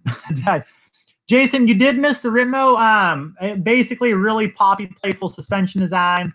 I just think that, I don't know, I feel like there's a couple other bikes, a little bit more active suspension design. I would just kind of stick to that. But let's go ahead and go to Ibis. What bike is, so what's their enduro bike right now? It's the Carbine, right? Am I just blowing it right now? Enduro Carbine. Who said ew? Ew for Intense. Yeah, they're an interesting company, but let's go ahead and take a look at this bike. So I haven't checked this website out in a while, actually. So it'll be interesting to see, what is that color? That is hideous. What is that, you guys? That is is anyone looking at this? Who painted their bike? Oh, it's Chappie. Oh, what's going on, Chappie? At least I got Chappie in there. It's all marketing ploy mode. You guys, what is that color? Who painted their bikes like that? That literally looks like, okay, let's enough about the actual color. Let's see what they're doing. So I want an extra large. Oh, are they direct to consumer now? That's interesting. Okay, so let's look at the Geo. So travel 160, 155, 29, head tube angle 65.5. I mean, so it's a little bit on the steeper side. Let's look at the frame. So so they don't have that great of a website. Can I get any different builds, or do they not even give you options for builds anymore? Factory build spec. You guys, if I'm doing this wrong, let me know how this website works. What is going on here? Okay, let's look at the Geo first. C-tube, effective top tube, 655. My reach right now. No, stop giving me all these advertisements. Well, their website obviously sucks. Their colors suck. But let's talk about the actual bike. So chainstay length, 17.5. That is a really long chainstay. So that bike is going to be very, very stable. So 65, but that's weird. Why would you go with a long chainstay and then relatively steep head angle? So, and the C-tube angle is 74. All right, so just based off of seeing this, so my personal opinion with this Intense, you just suck at navigating. I do suck at navigating, Gavin. I'm sorry. Yeah, I just feel like the geometry is a little funky. So you have a really long chainstay, you have a really long wheelbase, but you have a very steep head angle. I I don't know. I just feel like this is one of those bikes where I just feel like a little outdated in terms of geo. That color scheme actually sucks. Obviously, maybe, I don't know. Maybe I just don't know how to work their website, but I just feel like their build is a little, let's look at the actual build. I don't know. Intense is one of those companies where I just feel like they've been trying to get it right for a while. They've stepped up their game big time. I do feel like this bike is going to be a little bit, that's the tough thing because they went 65.5 on the head angle. So it's going to be really responsive up front. But you have a really long chainstay. And I'm assuming that's because of the VPP suspension design. Normally when you run a VPP suspension design, you have to go with a little bit of a longer chainstay on that bike. But that combo is just really weird. If I was intense, if you guys want some advice from Mo Awesome, which you probably don't, what I would have done is I would go 64 on the head angle, leave that long chainstay, make it that initial stroke a little bit softer, and then just run that thing as a very stable enduro bike. Because it looks like you guys really want to go with that. I don't know. It's an interesting geo, but that's what I would do if I was intense. I think the color is kind of weird, but let's go on, you guys. What else do you guys want to see? So as for the intense, I would say it seems cool. I'm having trouble navigating their website. The build $79.99, pretty steep. Oh, but you're getting NV wheels. So it does look like they've went direct to consumer. The geo is a little outdated, but all right. What else do you guys want to see? What next bike do you guys want me to do? I'm going to give you guys like 10 seconds to put it on in here. I'm going to go ahead and just kind of start going through bikes, you guys. And right now we're doing 29. Maybe next week we'll do 27.5. Also, let me know if you guys want to see that at some point. But what's Bird AMR 9? What is, you guys, am I going to Google this? And is this going to be, what is Bird AMR 29? Am I going to Google this and it's going to be like porn or something? I don't, because this is live stream, so I can't. Yeah, Hannah, can you look up what's a Bird AMR 9? I feel like they're trying to get me. Are you guys trying to trick me? What is Bird? It's a bike? All right, so we're going to look up Bird AMR 9. AMR 9. What is this? It's not porn. Thanks. So we're going to find out. Bird AM 9, maybe? What is this? Let's see this. What do we got here? So, what? Bird? What is? Oh, is this a scooter? No. Oh, no, it's not a. Okay. Whoa, that's an interesting looking bike. So the Bird AMR 9. So 29-inch wheels. What do you guys think about the Bird? It won Enduro Bike of the Year. How did I not hear? I obviously live under a rock. Threaded bottom bracket. So I already kind of external cable routing because we live. That's interesting that they went external with the cable routing. What is because we live in the UK? Oh, is it because it's muddy out there? Fantastic. I don't know. I feel like they're marketing fantastic. Who says fantastic in their bike description? That's really interesting. That one piece, self-locking, 2.5, 150 mil front and rear, 29-inch wheels. Where's the geo? Let's look at those geo. Whoa. Oh, is Paul the punter still here? I think, how much is that in US dollars? Let's look at the, they don't sell frames to the USA. One Enduro Bike of the Year. It's literally a bird. It does literally look like a bird. Let's look at, you guys, this is pretty, this is a Euro company. I don't even understand. Is that a pound or is that, what is that? Is that Euro or pound? I am a very ignorant American, apparently. I can't navigate their website. Their website's being super weird. Looks like a cool bike. I'm just going to go ahead and skip this one just because I don't think I'll be able to buy this. And if so, I don't even understand how much that bike is because I don't apparently know if that's a pound or a euro. It's like $2,800. Scott Ransom. Let's do Scott because Paul the punter just got sponsored by them. So I'm going to see if Paul is riding a cruddy bike or if he's actually on a cool bike. Let's see, Scott Ransom. Who likes Scott? Does anyone like Scott in the chat? So we're going to go ahead and look at this. Zari, Scott. Go ahead and take a look at the Scott Ransom. So what do you guys think? Do you guys want me to read more of the comments? You guys want me to just keep dialing it? Do you guys like how I'm just kind of going through bikes really fast? Just give me a little bit of feedback. I'll know what to do. I'm sorry, you guys. This is my first one, so just keep that in mind. But Scott Ransom, built for speed. Oh my God, I saw this bike the other night. This bike is literally my freaking dream. This thing is absolutely insane. Read the comment. Okay, I'm gonna try and read the comments a little bit more so as well. Sorry, guys, it's just there's so much going on. But Scott has terrible cousin. I hate Scott. He still owes me $20. All right, so Scott Ransom. Dude, this bike is literally insane. So the cool thing with Scott is they have that shapeshifter still, right? Or the lockout, so the twin lockout where it basically adjusts the geometry when you actually press that lever. Oh, I remember looking at this build the other day. So the cool thing with Scott is not only is their geometry dialed, but their build is freaking insane. This is my dream build. I don't really like that build. I like this build right here. The 910 is the bike that I would buy. So the twin lock, I think it's a suspension where basically it'll adjust geometry. So when you lock it out, that head angle will get a little bit steeper. It'll put you a little bit more on top of the bottom bracket. So I could be completely wrong, but I'm pretty sure that's the last time I kind of researched it. But product detail. So the Scott Ransom is, oh man, you guys look at this build. So XT4, but what is that? Whoa. What are those rotors? Why do companies still do that? You guys, if honestly, like, if your bike company doesn't give you 2-piece Shimano rotors, they don't care about you. So I will say, really awesome bike. In terms of availability, I hear that these bikes are really hard to get, apparently, unless you're Paul. Paul, I think, got one, so he's super dialed in with that. But yeah, so I would say customer service might not be the greatest. The bikes, I'm a really big fan of. I feel like their geometry is really dialed. You got that freaking twin lockout system. Yeah, I really think that the Scotts are nice if you can find one. I know availability on this company is really tough.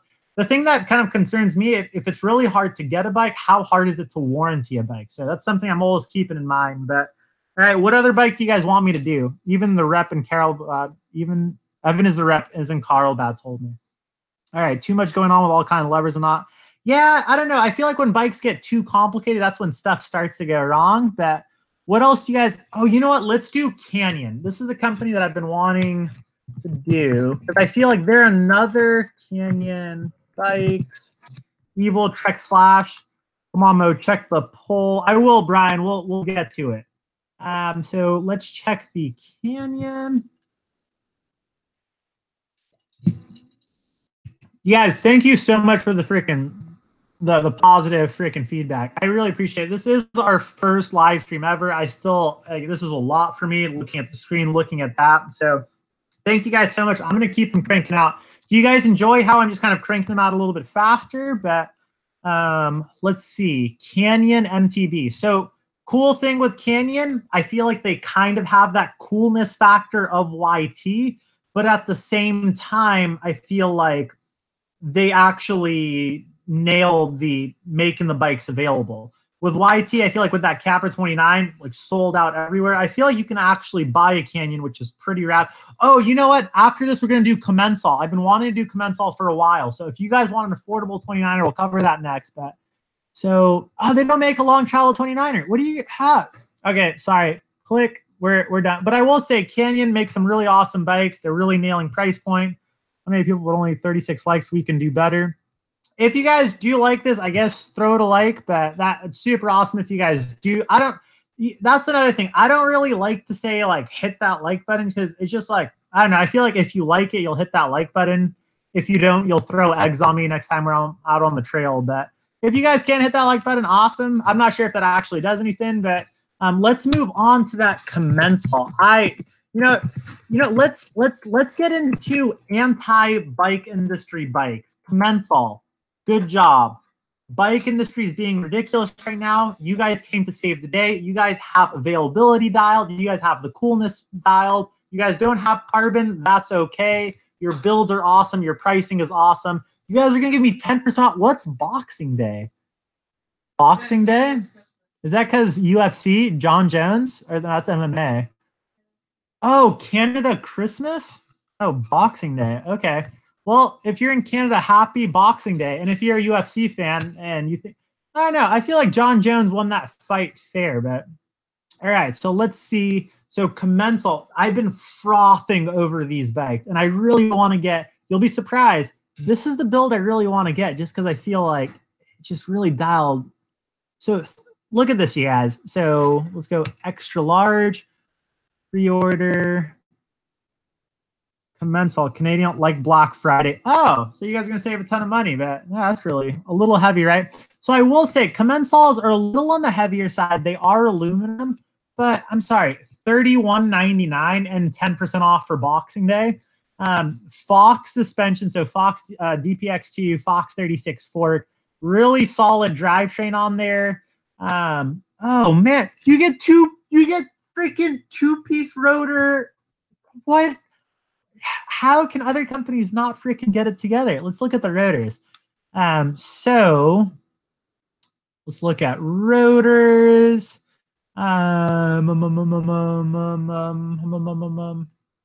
Let's see what we got. So suspension DPX2, Fox 36, SLX brakes, which are really reliable, by the way. It looks like you get the two-piece rotor on here. GX Eagle, and all for $31.99, and you get 10% off for apparently Canada's UFC holiday. I don't know. It's one of those things where really hard. But so let's step up the builds a little bit. Let's make this a little. Let's show the flashy side of Commencal.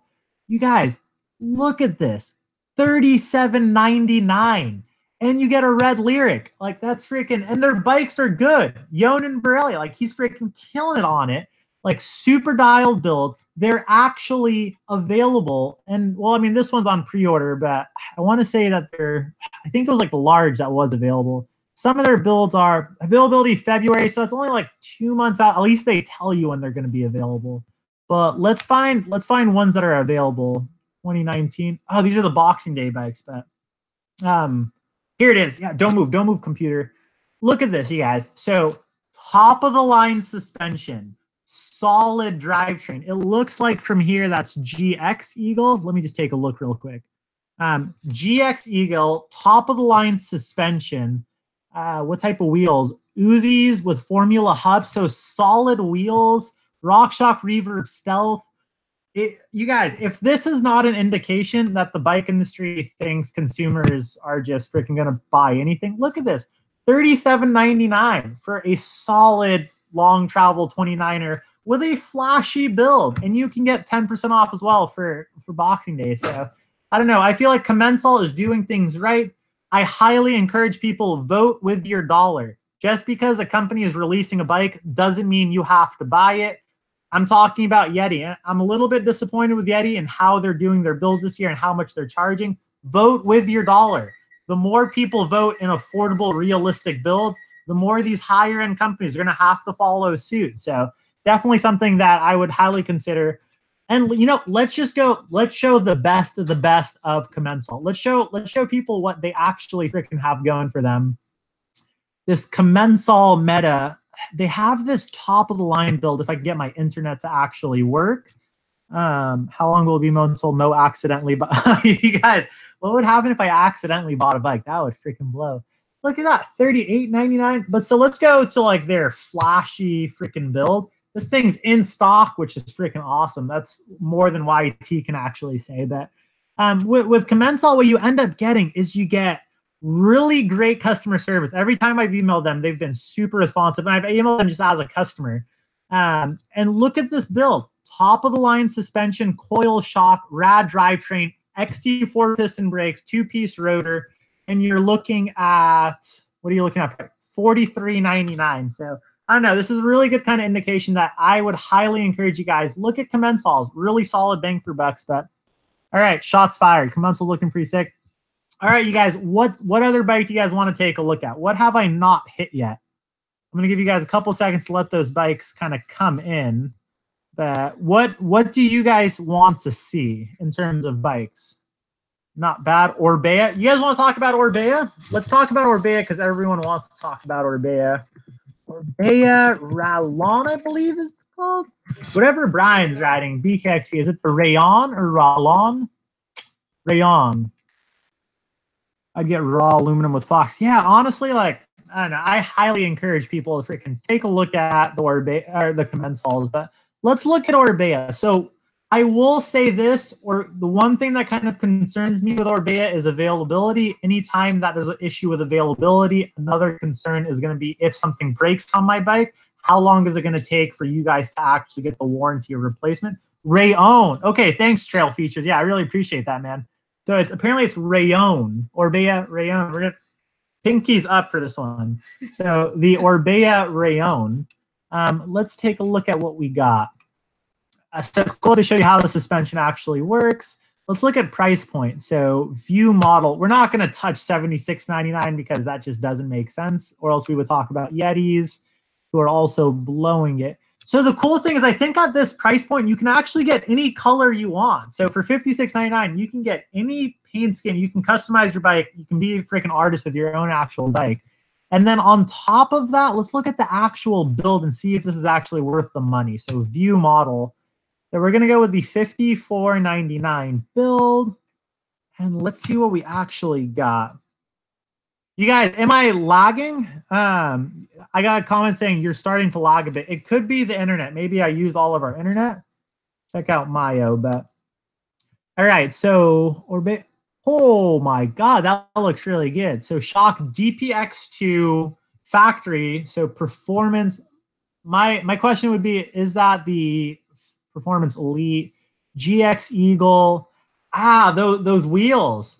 So do be careful. That $56.99 build with the Orbea Rallon.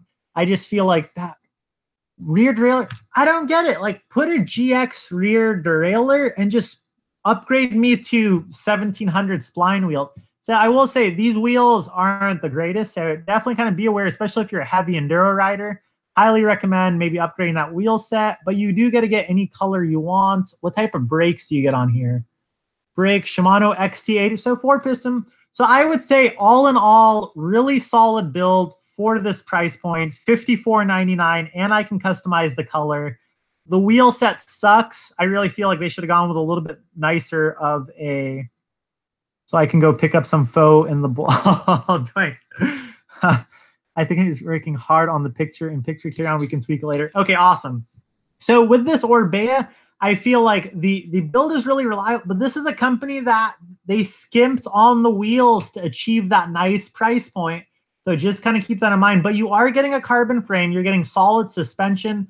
My question would be, can you do the Grip 2 dampener with that Fox 36? Is that the Performance Elite or just the standard Performance? But I would say all in all with that price point, yeah, I feel like pretty solid bike, and you can kind of get any color. So I'm going to give it a head. And I know the seat angle, so let's do the seat angle test. So we go to the nose of the saddle, and we just drop a line down on top of the bottom bracket. And it looks like, yeah, I mean, it seems like the seat angle is going to be nice and steep. It's nice and slack. BK. So the cool thing with this is they actually supported Brian Kennedy. So they actually supported BKXC. And anytime a bike company takes a chance on a YouTuber, I highly freaking think more value of them, because they really, I don't know, they take a risk that other companies aren't. So I just think it's really cool. They took a chance with a YouTuber. So yeah, that's my thoughts on the Orbea. I feel like this is a really nice build. I would upgrade the wheel set. So maybe if you can, just sell that derailleur and upgrade your wheels. And I would also consider just looking into how that warranty customer service is actually going to go. But yeah, so that's my thoughts on Orbea around Gorilla Gravity. Let's go ahead and do Gorilla. So Single Track Sampler has one of these now. Gorilla Gravity. Can I spell? Apparently not.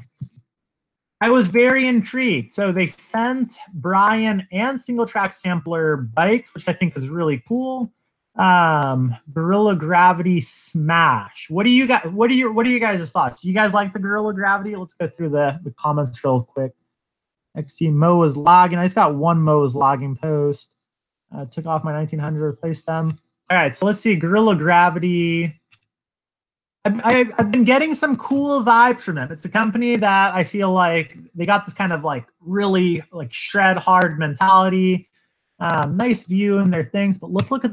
I like that they do bikes exclamation mark. I will say that I am a fan of using exclamation marks. So ED Smash with the Geo is meant for very experienced long front, short rear. Let's take a look at that, Trail Features. I'm curious. I actually didn't look at the Geo whatsoever. Don't give me a pop-up out. I hate it when companies do that. Like, Okay, so our bikes are hand built in Colorado. Where I want to see the bikes. Trail Enduro. So let's see the Smash. So I think that's the bike that everyone's been wanting me to talk about. So Gorilla Gravity Smash, Eminent Hasteness. I'll get to the Eminence, but let's look at this Gorilla Gravity, the Smash.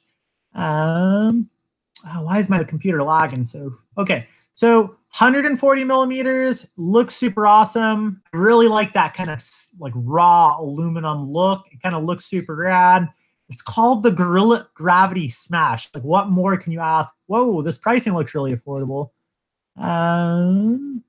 Let's look at Freedom Linkage water bottle mount. Where is the water bottle? Is that on top? That's interesting. So water bottle mount on top. Let's look at the Geo. Well, let's look at this. So threaded bottom bracket. Good job. You guys actually nailed that. Chain line. Let's look at the Geo. Where are they putting the Geo? So I just want to kind of try and find this Geo. You guys, sorry for the lot. I've never been to their website. So race, build your bike. I just want the actual. I feel like it's not that hard to get a really solid website. So I don't see why these companies just spend. I just feel like if you have a good website, your sales are going to be so much better. So I feel like these companies should just invest a little bit more in the actual websites. But let's take a look at, oh, here we go. So geometry and sizing. Let's see what we got here. Alex was shredding his bike. Yeah, dude, freaking single track sampler has been killing it on the Gorilla Gravity. So geometry and sizing. Still not coming up. What am I doing wrong? Okay, here we go. Whole extra large 6'4" to 6'8". This bike is humongous. So complete geometry standard. It's not coming up for me, you guys. What's going on? Okay, here we go. So head angle is 66 degrees. That's interesting. So a little bit of a steeper head angle. Seat angle is 75.8. So that's, but it's a 73.5 actual seat angle, which means that in paper, let's see, it looks pretty decent. I feel like companies are getting better with the seat angles. Let's see that reach. So the one thing that we're going to look at right now is going to be the actual reach. And it looks like 20.3. Oh my God, that bike is amazing. So really long reach. So that's that distance, that handle, like that, how much you have in the actual cockpit. Freaking insane. So I feel like the reach is really rad with a super short chainstay. So this is going to be one of those bikes that's going to be super stable. So trail features, in regard to what you were saying, I would say that this bike is going to reward a rider that really is going to let it open because it has such a long reach. But at the same time, you're going to get that nimbleness from that rear end. My question is the suspension design. Is it going to be a little bit more active? Is it going to be more playful? So just something to kind of keep in mind. But yeah, so Gorilla Gravity looking pretty rad. How's their pricing, you guys? Does anyone know much about their pricing? Let's look at the, so $49.95. Oh, this is cool. You actually get like a drop down. So code RSC is, pricing looks pretty dialed. I would say, like, if you're a rider out there that you're looking for a very high speed, stable bike, look at the Gorilla Gravity Smash. The pricing's really nice. It's really in line with Rock Chalk. Those guys seem really cool. And I'm going to say that that extra large looks very tempting because it's a solid inch longer reach-wise than my Firebird 29. So just something to keep in mind. I definitely think that that's pretty awesome. So, yeah, what's the next bike you guys want to see? 29ers or lame 26-inch? Oh, daily MTB rider. What? 27? Not everyone's as cool as you, Josh. I don't know what to tell you, dude. But daily MTB rider can shred any bike. 26, 24. That guy's a freaking awesome shredder. Trek. All right, so what's the next 29er that you guys want me to go through? I'll take a look at it. Also, give me some feedback, you guys. How am I doing? Am I going through the stuff? I don't want to bore anyone, but at the same time, I'm trying to get through everything, just kind of give everyone all the information you guys want. So what's the next bike you guys want to see? Let me know right now, and then I will go to the next one. Votech, Nuke Proof, Fit Bikes. What do you guys want to see?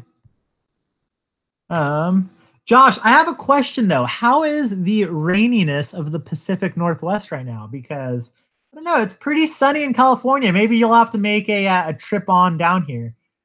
NS has a new 29er. That would be really interesting. Oh, thanks, Sean. I appreciate that you're still listening. I don't know if I'm boring anyone. I'm really apologize. I'm trying to do my best to kind of keep up with everyone. We already did Fazari. That LaSalle looks really rad. You know what? Let's go ahead and do poll because I feel like a lot of people are asking for that poll.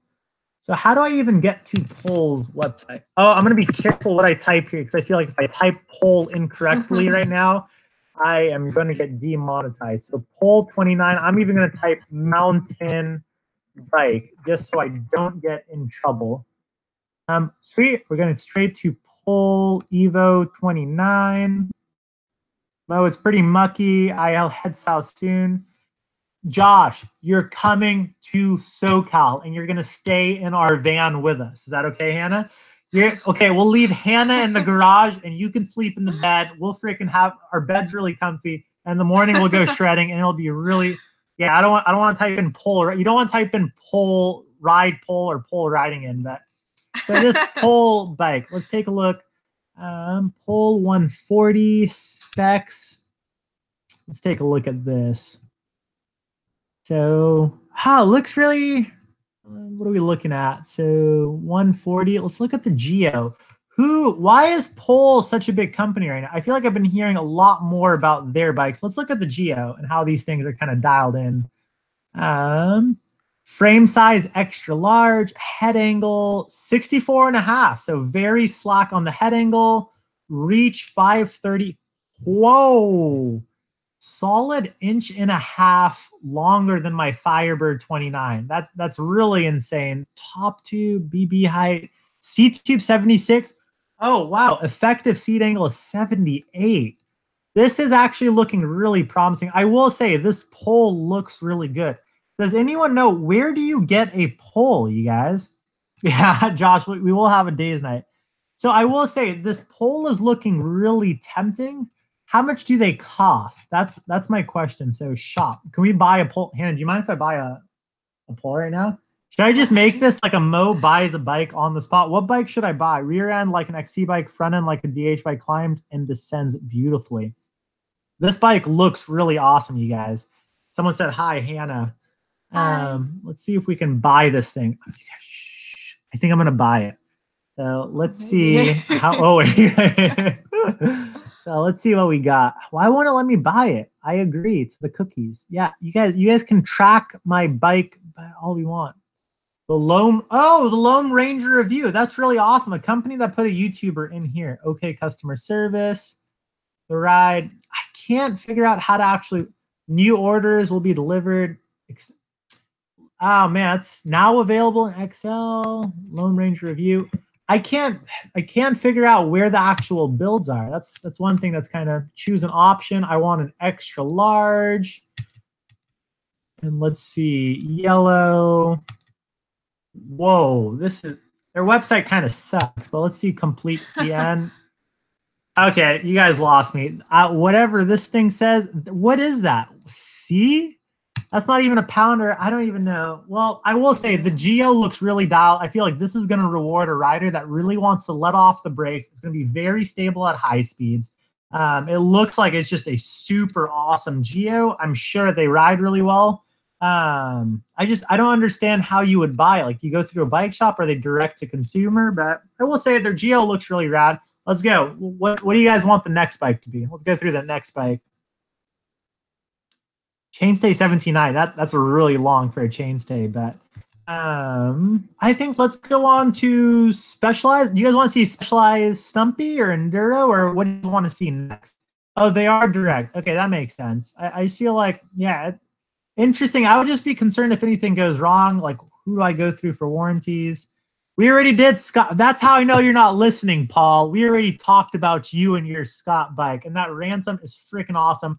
I will say I am nothing but jealous that you get to freaking get on that bike, because that thing looks freaking amazing. So congratulations to Paul. Landed an awesome sponsorship.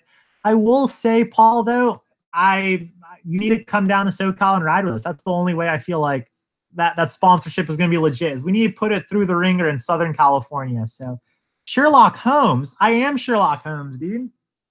All right, what else do you guys want to see? What's the next bike you guys want to see? Specialized size. So my really good friend actually works for them, does their R&D. So I'll go ahead and pass that message on. Mongoose still has online. Don't know about Mongoose. Paul the Punter, isn't your real name Hold the Pumpkin? All right, you guys, what other bikes do you guys want to see? What up? What's going on, Magnolia? And do you guys have any questions for me? How about this? Do you guys have any questions for me in terms of what I look for in a bike? Or is there a bike that you really want me to go over? What do you guys want me to dial you in with? Let me know. I'm going to give you guys a couple of seconds. This was from Yuko's video. Congrats, all plummeters. Stoke. Check out the Pedgo. That's an electric bike. All right, the offering. Good. Let them know their business side of the company sucks. Ooh, whoa. All right, not much. See me share with us. Specialized bright. All right, you know what? Let's go ahead and do Eminent. I've heard a lot of things about Eminent. Let's actually take a look at their bike. So Eminent Haste 29.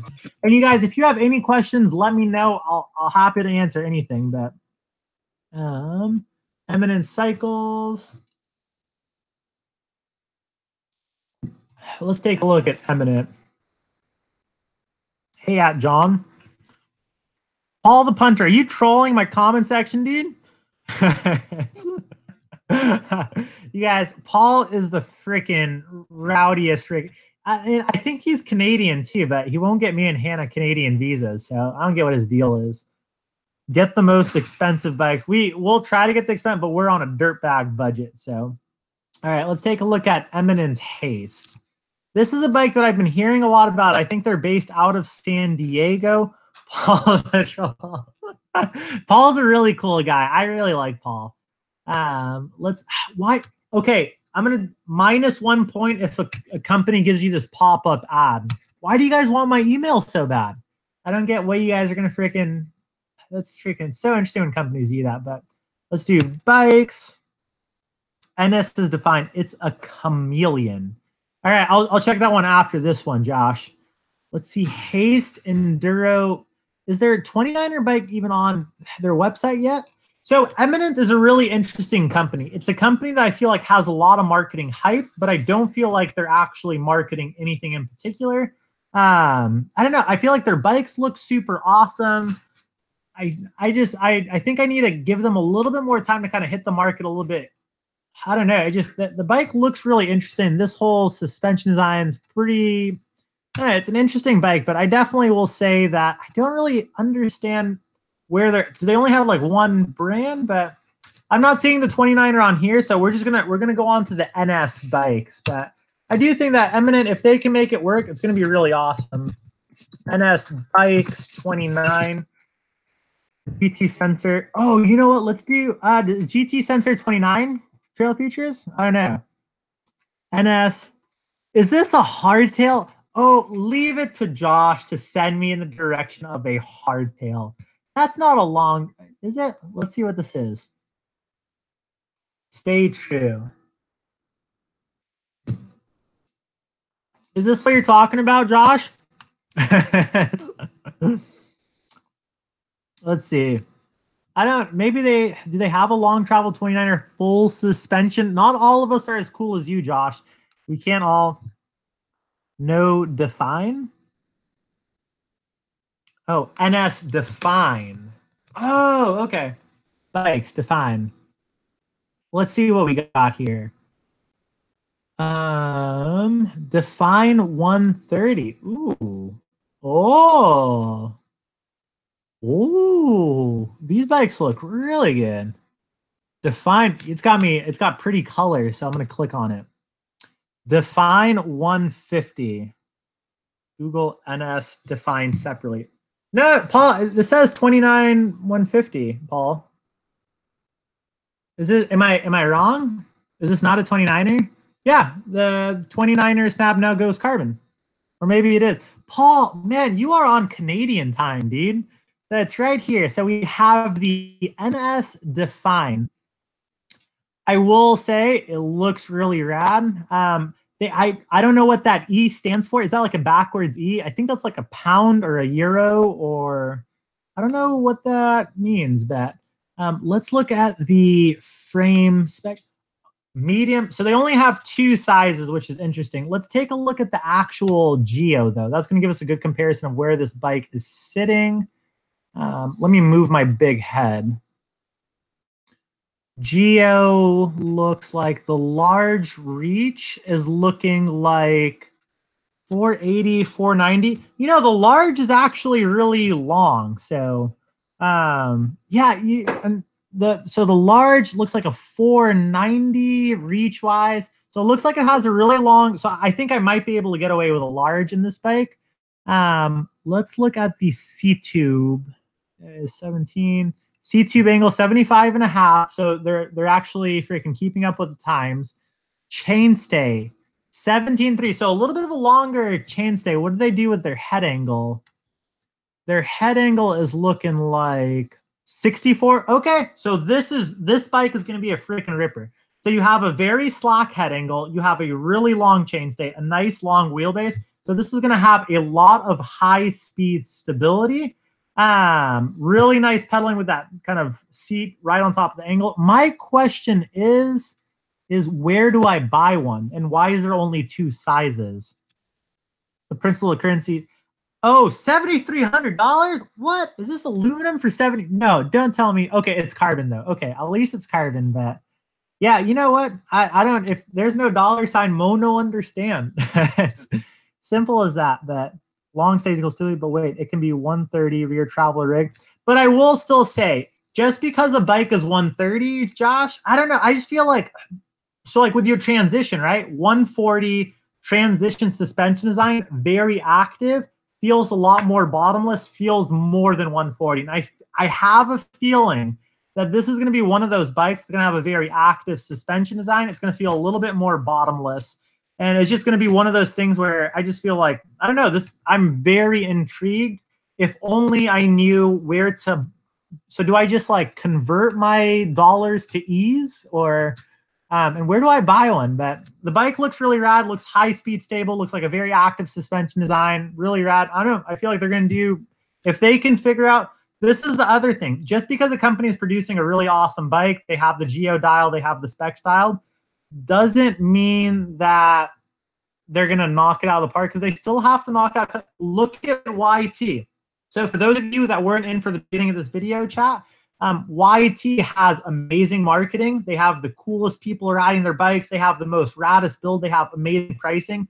They completely blew it when it came to actually delivering the bikes to people. And I feel like that's, I don't know, it's nice that people can design a really nice bike, make it look good, make the builds nice, but at the same time, they still have to kind of dial the execution of giving these bikes to the consumer. But all right, so looks like Mo's going to spend the next 3. No, Manny, so the difference with most people and Mo is I don't demo, I just buy. I don't feel like I can get a good feeling demoing a bike. I just feel like it takes me a solid month to actually get a good feel for a bike. So what I end up doing is I just buy it and I live in a van. So pick and choose. If you want to have a new bike every 3 months, you got to pee in a bucket. That's just kind of how it goes in the van life world. But you should look at Nuke Proof. Yeah, it's a horse link, just like 90% of bikes, Mo, including transitions. What else do we got? What else do you guys want to see? What other bikes do you guys want me to take a look at? Norco. Nate, you're still on that Bronson, Nate, right? I don't know. I feel like the Norcos, let's take a look at the Norcos. So I think they have like the Norco Range 29. I will say Norco kind of has a sour taste in my mouth, just because I used to work in a bike shop. I saw a lot of those things cracking. So let's take a look at the Norco Range. And how is your guys' nights going? Does everyone's nights going good? I'm kind of here. I'm sipping on some sparkling water. I have some cauliflower that I'm going to eat after. I'm not going to be rude and eat in front of you guys, but I hope everyone's having a good night. Hopefully you're enjoying this live stream. I'm not really sure how I'm doing in regards to the live stream. Hopefully I'm doing okay. Hopefully you guys are entertained, or maybe some of you guys are like, Mo, how the hell do you have this much energy and how can you talk this fast? But I don't know. I feel like live stream is really good training for talking. I just feel like I'm talking a ton, but Dude, Trail Features, thank you so much for being a moderator. Can I make you a moderator, Trail Features? I want to give you like, I just feel like I want to give you power, but awesome live stream. You are good, Mo. Thank you so much, Ron. I really appreciate it. But yeah, I'm just trying to make this live stream, just trying to answer you guys' questions. So hopefully you guys are liking. If you guys are, I mean, I don't say it too much, but if you guys want to hit that like button, cool. But we're gonna keep the ball rolling and keep this getting after it. Also, Paul, if you're still in the Paul, are you still in the chat? Paul the punter, Paul, if you are still in this live chat, let me know if you know anyone out there that wants to support van life dirtbags. Because if someone's looking for a freaking long hair, unshaved freaking dude that likes to shred bicycles, I'm your guy.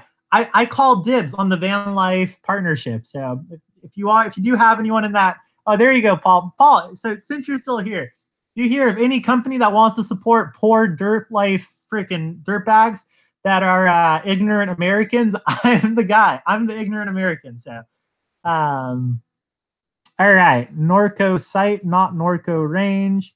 Ron, why are you? Midnight is getting close. I'm chilling like a villain. Ron, why are you giving the middle finger? Norco range Patreon. Ron, what are you? Is there something wrong? How about Trans 29? Yep. Yes, Patreon supporters are very interested. Paul, if you just name drop me to Scott, but let's see. How gnarly is Mickey's Norco?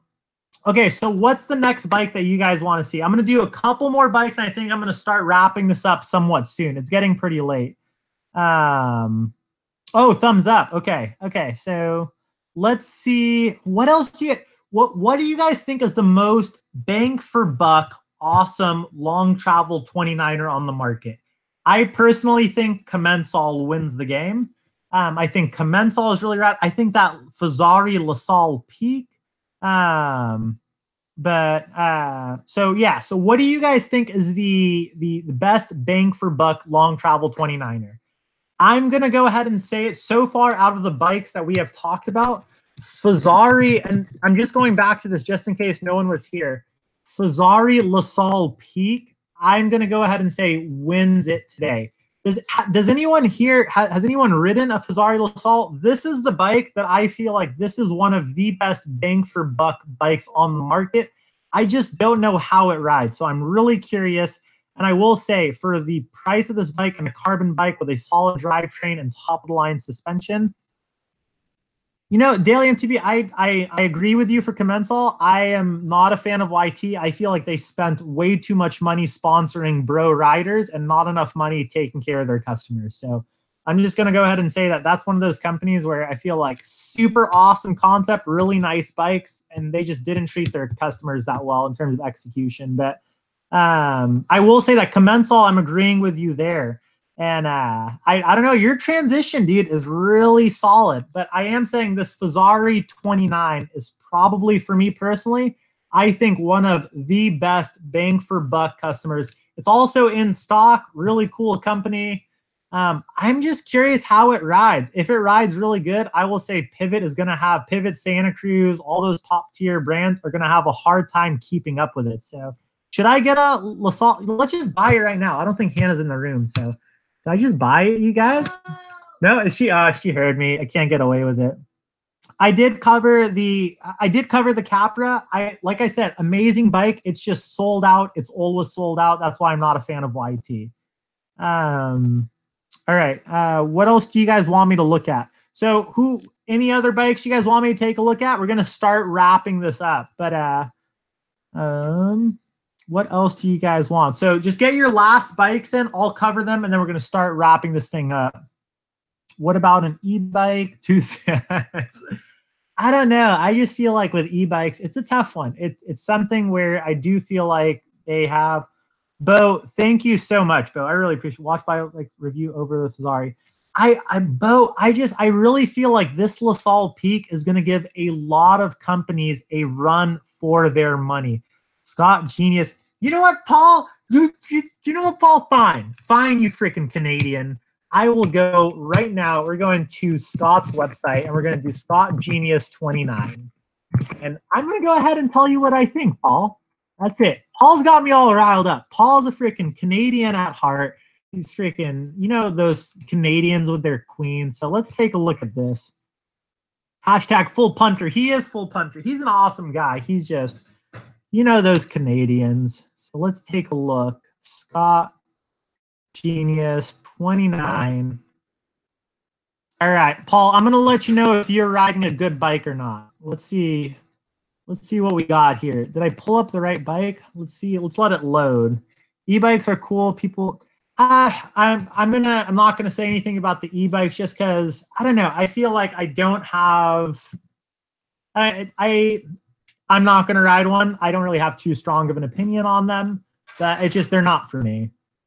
So Paul, is this your bike? Ooh, Paul, that looks really good. Scott has really cool bikes. However, the lockout switch front center's really lame. Let's take a look, Ron. Twin lock. So it's got the twin lock, which is really cool. I do feel like, just wait, Paul, it's coming. Paul, the punter. All right, let's see. I will say Paul has freaking, I don't know, like I keep telling him to get me Canadian citizenship, but he won't. Like, just marry me already, Paul. I don't get why we can't just get freaking married. Hannah, can I marry Paul? Oh, so Paul, me and you get married, you get me Canadian citizenship, and then we get a divorce, and then I marry Hannah, and that's how we get Hannah into the country. Did I just, oh man, is that illegal to say here? But let's see. All right, where's the geo, Paul? I'm trying to find the geo. So wheel size. Come on, Scott. Where are you guys on this wheel size? Everyone having a great night? I hope everyone's having a great night. Product Scott Genius 900 product detail. Twin lock. I don't get why you would lock out the fork. I personally enjoy locking out the fork. It sounds weird, but like for me, so it's crazy. People think that I love downhill more than climbing. I actually like climbing a lot, and I love getting out of the saddle and sprinting. And when I'm getting out of the saddle and sprinting, it's nice to have that stiffness on that front fork. So that being said, I personally would enjoy it. You don't need a lockout on the fork though. Let's see. Hey, if you both become Canadian, free healthcare. You tell Paul, everyone right now, comment Paul marry Mo. Hashtag Paul marry Mo. And let's see if we can put some peer pressure on Paul to marry me. Paul, I got long hair and everything, dude. Let's oh, sorry, Manny. I really appreciate it, but yeah, if you guys want to see me and Paul get married, let me see hashtag Paul marry Mo, and then maybe I'll sneak into Paul's DMs. Let's see what we got here. So geometry,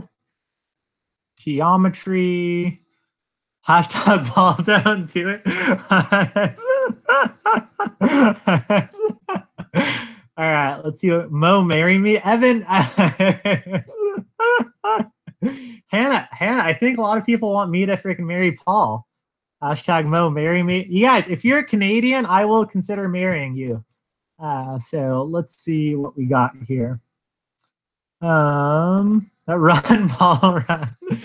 All right, so extra large, 65 degrees in the low BB setting. So really nice head angle. I feel like 65 is a really rad number. Head tube length, standover height. Let's see that wheelbase. 1270. Ooh, really long wheelbase. I really like that. That means that bike's gonna be nice and stable for you, Paul. You're gonna enjoy it on the downhills. Let's see what else we got. Chainstay, you're looking like 17.2. Okay, so that's where they got that wheelbase. So a little bit of a longer chainstay, so you're going to have really nice high-speed stability. That being said, it's not crazy long. You're not looking at 17.6. But let's see. So that's dialed. Let's look at that reach. This is where a company make or breaks it. So reach, you're looking at 499. Really nice reach. So really nice roomy cockpit, slack head angle, long chainstay, but not too long. A lot of high-speed stability with the twin lock. Seat angle. What do we got for seat angle? Someone show me the seat angle. Head tube length, seat angle, 75.3, even with the twin lock. That's interesting. So I don't know, Paul. I feel like you're on a bike that the geometry is pretty dialed in. I would say works really well. I will say one thing though. The only question for me is going to be customer service. How do they deal with warranties? Is that bike going to creak? Is that twin lock going to be a pain? What happens when your suspension, you need to service it? Does it have to go back to Fox? So I do know what the twin lock does. It doesn't adjust the geometry like when you hit that climb button. But I'm just saying, like with that Fox system, like can you still service it yourself with the twin lock? That's going to be the question I have for. I don't know. I'm always curious with stuff that's proprietary. So I will say the Geo looks dialed. The bike looks really good. The colors look awesome. You're riding it. Paul, Mary, Goldilocks. Don't ask Luke. We all know makes you next year. Wait, Daily MTV, Bellingham is canon. I'll marry you. Josh, if you want to get married, the cool thing, yeah, Josh, we should get married, dude. I feel like that would make excellent YouTube content as Mo marries Paul. But all right, you guys, I'm going to do 2 more bikes. So just give me 2 more bikes, and then we're going to call it a night. So what else do you guys want to see? We're almost out of here. Norco Range 29. Oh, yeah, I was in the middle of the Norco, but Paul sidetracked me. So Norco Range 29. Bite won't creak. So with Scott bikes, I just feel like there's so much going on in terms of keeping those bikes nice and light. I think they still use press fit bottom brackets. I could be completely wrong. Don't blast me. But I have heard a couple of things of I don't know, those bikes tend to be a little on the creakier side just because they're trying to do so much in terms of kind of saving weight. Those bikes are really lightweight though, but I will say though that anytime I see like proprietary, it's a little bit interesting for me. At the same time, I think the coolest person to ask about this is going to be Paul in 3 months. Give him 3 months of riding this bike. So, and that's what I want to kind of hear. Are those bikes still creaking? Because I have heard like the older Scott bikes do suffer a little bit from creaking, but I will say that twin lock I'm a huge fan of. And I think Scott's on to some really rad bikes for 2019. So congratulations, Paul. But Norco Range 29. Let's see that Range 29 real quick. Let's see what we got here. So winter is the worst for creaking too. Yeah, that's something, I don't know. Anytime winter is coming, you definitely want to pay attention and make sure that your bike's not creaking. But let's see what we got. That right. Okay, you guys, it seems like my internet's lagging.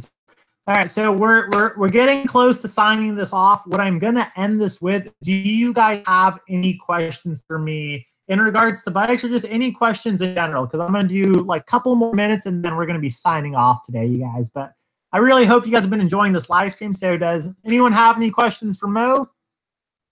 I'm going to check through the comment section. Wait, go back. Paul the Punter. They reduce the travel and trail position. Nuke proof mega. But Mo, Firebird is press fit. And that's something that I don't really care for the Firebird. I just feel like, I don't know, why wouldn't they just use that thread? That's the thing that blows me away with these companies is like, it's almost 2019, guys. Like people want threaded bottom brackets, internal cable routing that's guided, easily guided. My first aluminum bike my first full suspension bike was carbon. Yeah. the YT bikes look really good. I've definitely been kind of stoked on them, but right now I'm just kind of answering questions. So if you guys have any questions GeoWise, but yeah, so what I was saying is that it is 2019. I feel like companies should get a little bit more familiar with what people want from their products. And the cool thing with the internet is you can't lie to you guys anymore. Like people know, like if you're going to put a bike on the market and it's not freaking dialed and you're just trying to skimp on stuff, parts like Yeti. I feel like Yeti right now, they're trying to freaking pull, I don't know. I don't feel like Yeti is, it's one of those things where I feel like Yeti can do a lot more for respecting their customers. So I feel like, I don't know, do they just think that we're dumb? Like for $7,800, $7,900, don't put cheap rotors on my bike. Don't give me a GX shifter when you're calling it an XO1 build. Like they're just skimping in different places to try and make that price point, but the price point is freaking ridiculous. So yeah, I don't know. Even external routed cables wouldn't be too bad, but I I don't know. I feel like it's one of those things where, like, in this day and age, the computer really helps you kind of show what company is just blowing smoke and what company is actually being true to their customers. So how much travel on my hair? My hair is pretty freaking lush, you guys. So there's a lot of travel there, but I would look at the Cannondale, but I just, that company for me personally, I feel like is, they're just hit or miss customer service wise. So it's just one of those things where I can't stand behind that Cannondales right now. And it turns cheaper. You don't have to buy a special tool. Like, yeah, that's what, like, I live in a van. I want to work on my own bike. I want it to be simple. And that's what I like about threaded bottom brackets is it's one of those things where you definitely just, you can work on it yourself. It's not crazy, but what do you guys look from bikes? I don't know. I personally look, so when I'm looking at bikes, what I am looking for, I'm looking for threaded bottom bracket, internally cable routed that are guided, not that free. I don't want to go in there efficient. Santa Cruz set the bar with how routing should be in bikes. The cable should go in and it should come out. That's internally cable routed. If you're freaking going to make it super complicated where we have to fish for it, we don't want to see that in 2019. So companies, get it right.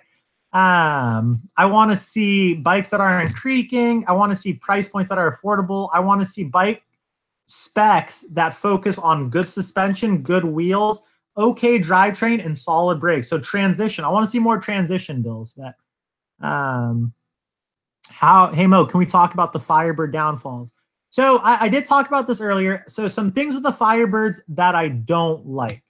Unlike Bike Magazine, which, by the way, I'm going to say right here, Bike Magazine, like, if you guys are watching this, which you're probably not, and I don't know if you even know who I am, you guys blew it on that review. Like, and I'm not saying this because this is like someone who owns a Firebird and is like, I'm butthurt. That's not it. That review sucked. Like, do better. I'm sorry. Like, anytime a company is putting a review out there that just freaking sucks like that, especially in this day and age, one phrase that they said in the review is it's a DW Link suspension design. It's a DW Link suspension design. DW Link bikes need to pedal well. That's not true. Like, there's downhill bikes like the Phoenix downhill bike has a DW Link suspension design. I wouldn't expect that to be a great pedaler. So I feel like Bike Magazine didn't really touch on the actual things that suck about the Firebird. Some things with the Firebird 29 that I personally don't agree with is, number one, I just feel like they could have made that bike a little bit lighter. I don't feel like that frame has to be that overkill in terms of burliness of the frame design. It doesn't need a 1.5 straight steer fork or head tube. It doesn't need that beefy kind of frame design because they didn't go to the other side of the spectrum with it GOY. So it's still a 65-degree seat angle or head angle. It still has a really short chainstay. It's designed to be nice, poppy, playful. Yeah, and but what they said, Paul, is they said, I expect any DW Link suspension design bike to pedal efficiently. And that's not like, anytime you use wording like that, like, you need to pay more attention, especially when you're doing a review that so many people are going to be looking at.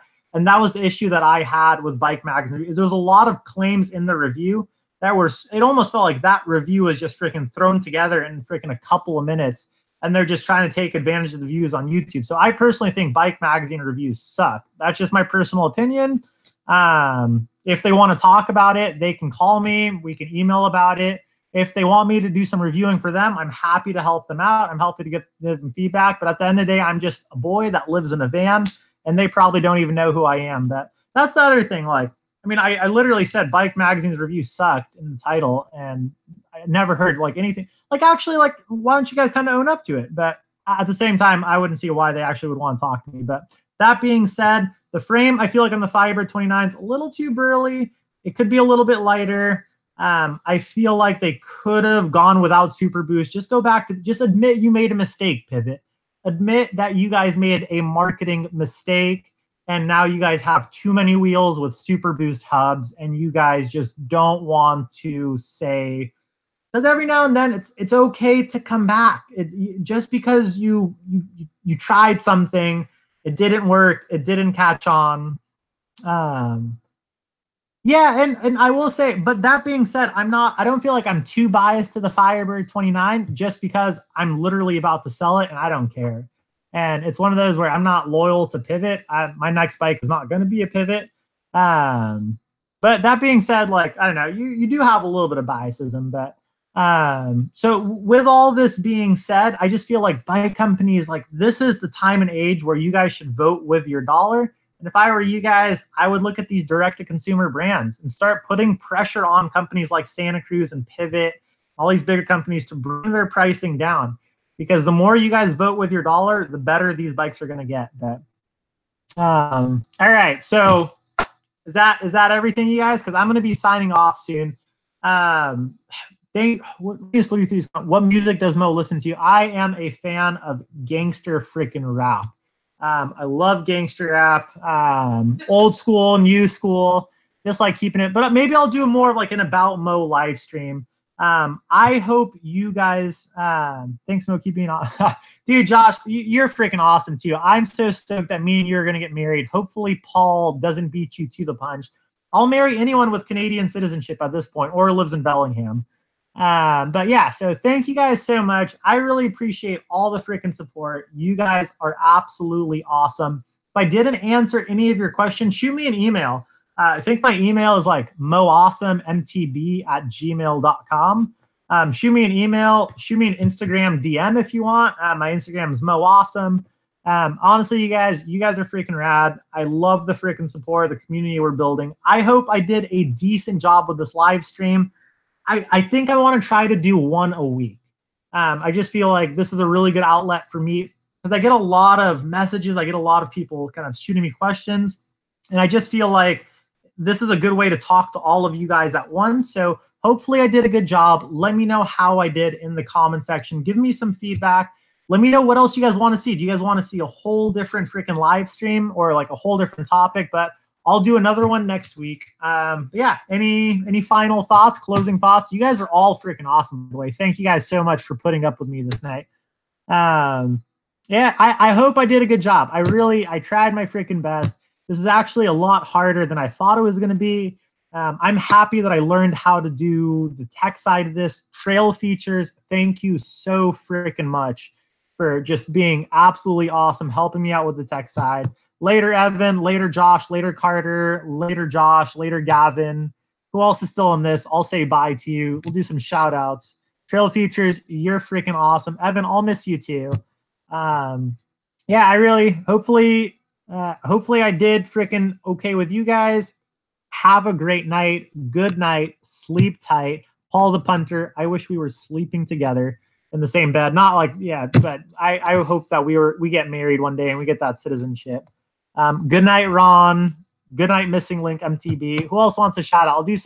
I'll do 1 more minutes of shout outs and then I'm probably off of here. I got to eat some cauliflower. The truth comes out. Sorry, Hannah. Peace out, Ron. James, freaking, I will. We're gonna get Hannah on Cushcore because she keeps blowing through her freaking wheels. It's freaking ridiculous. We've had to replace 2 wheels for her. Naveal, thank you so much for listening. I hope you enjoyed the live stream, dude.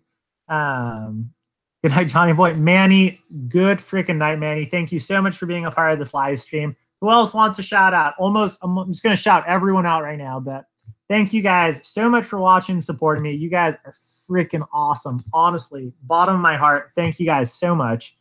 Ron, Toodles, bye, Evan. All right, so should I sign this out? D not R. Later, dude. Dwayne, I'll catch you later, justin In Sweden, oh my God, you're in Sweden. The technology is so insane. Technology is so crazy. Justina Stundies, I hope I said that right. I hope you have a great day in Sweden, dude. Dwayne, freaking have an awesome night. Dia Nut R, Naveal. But yeah, I'll try to do a live stream next week. And if you guys really want to see any topics, let me know and I'll be sure to cover them, you guys. Anyone else want to shout out? Give them free shout outs. I just want to be polite to everyone. Bye from Phoenix. Letter Pedal Striker. I hope you have an awesome night, dude. Let me do some cool hair stuff. We're gonna end this with some hair. Maybe I'm showing Paul what I got. Paul, this is what you're missing out on, dude. Damon, what's going on, dude? What's going on, Damon? All right, you guys. thank you so much for watching. I'll catch you guys next time. And you know what, you guys, let's sign this off proper. Thank you guys so much for watching. And until next time, you guys, ride awesome. Woo! All right. How do I end this now? Bear with me as I end the live stream, you guys. I don't even know how to end this. Google Hangout. And then stop sharing that. Stop broadcast. Peace out, you guys. Catch you guys later.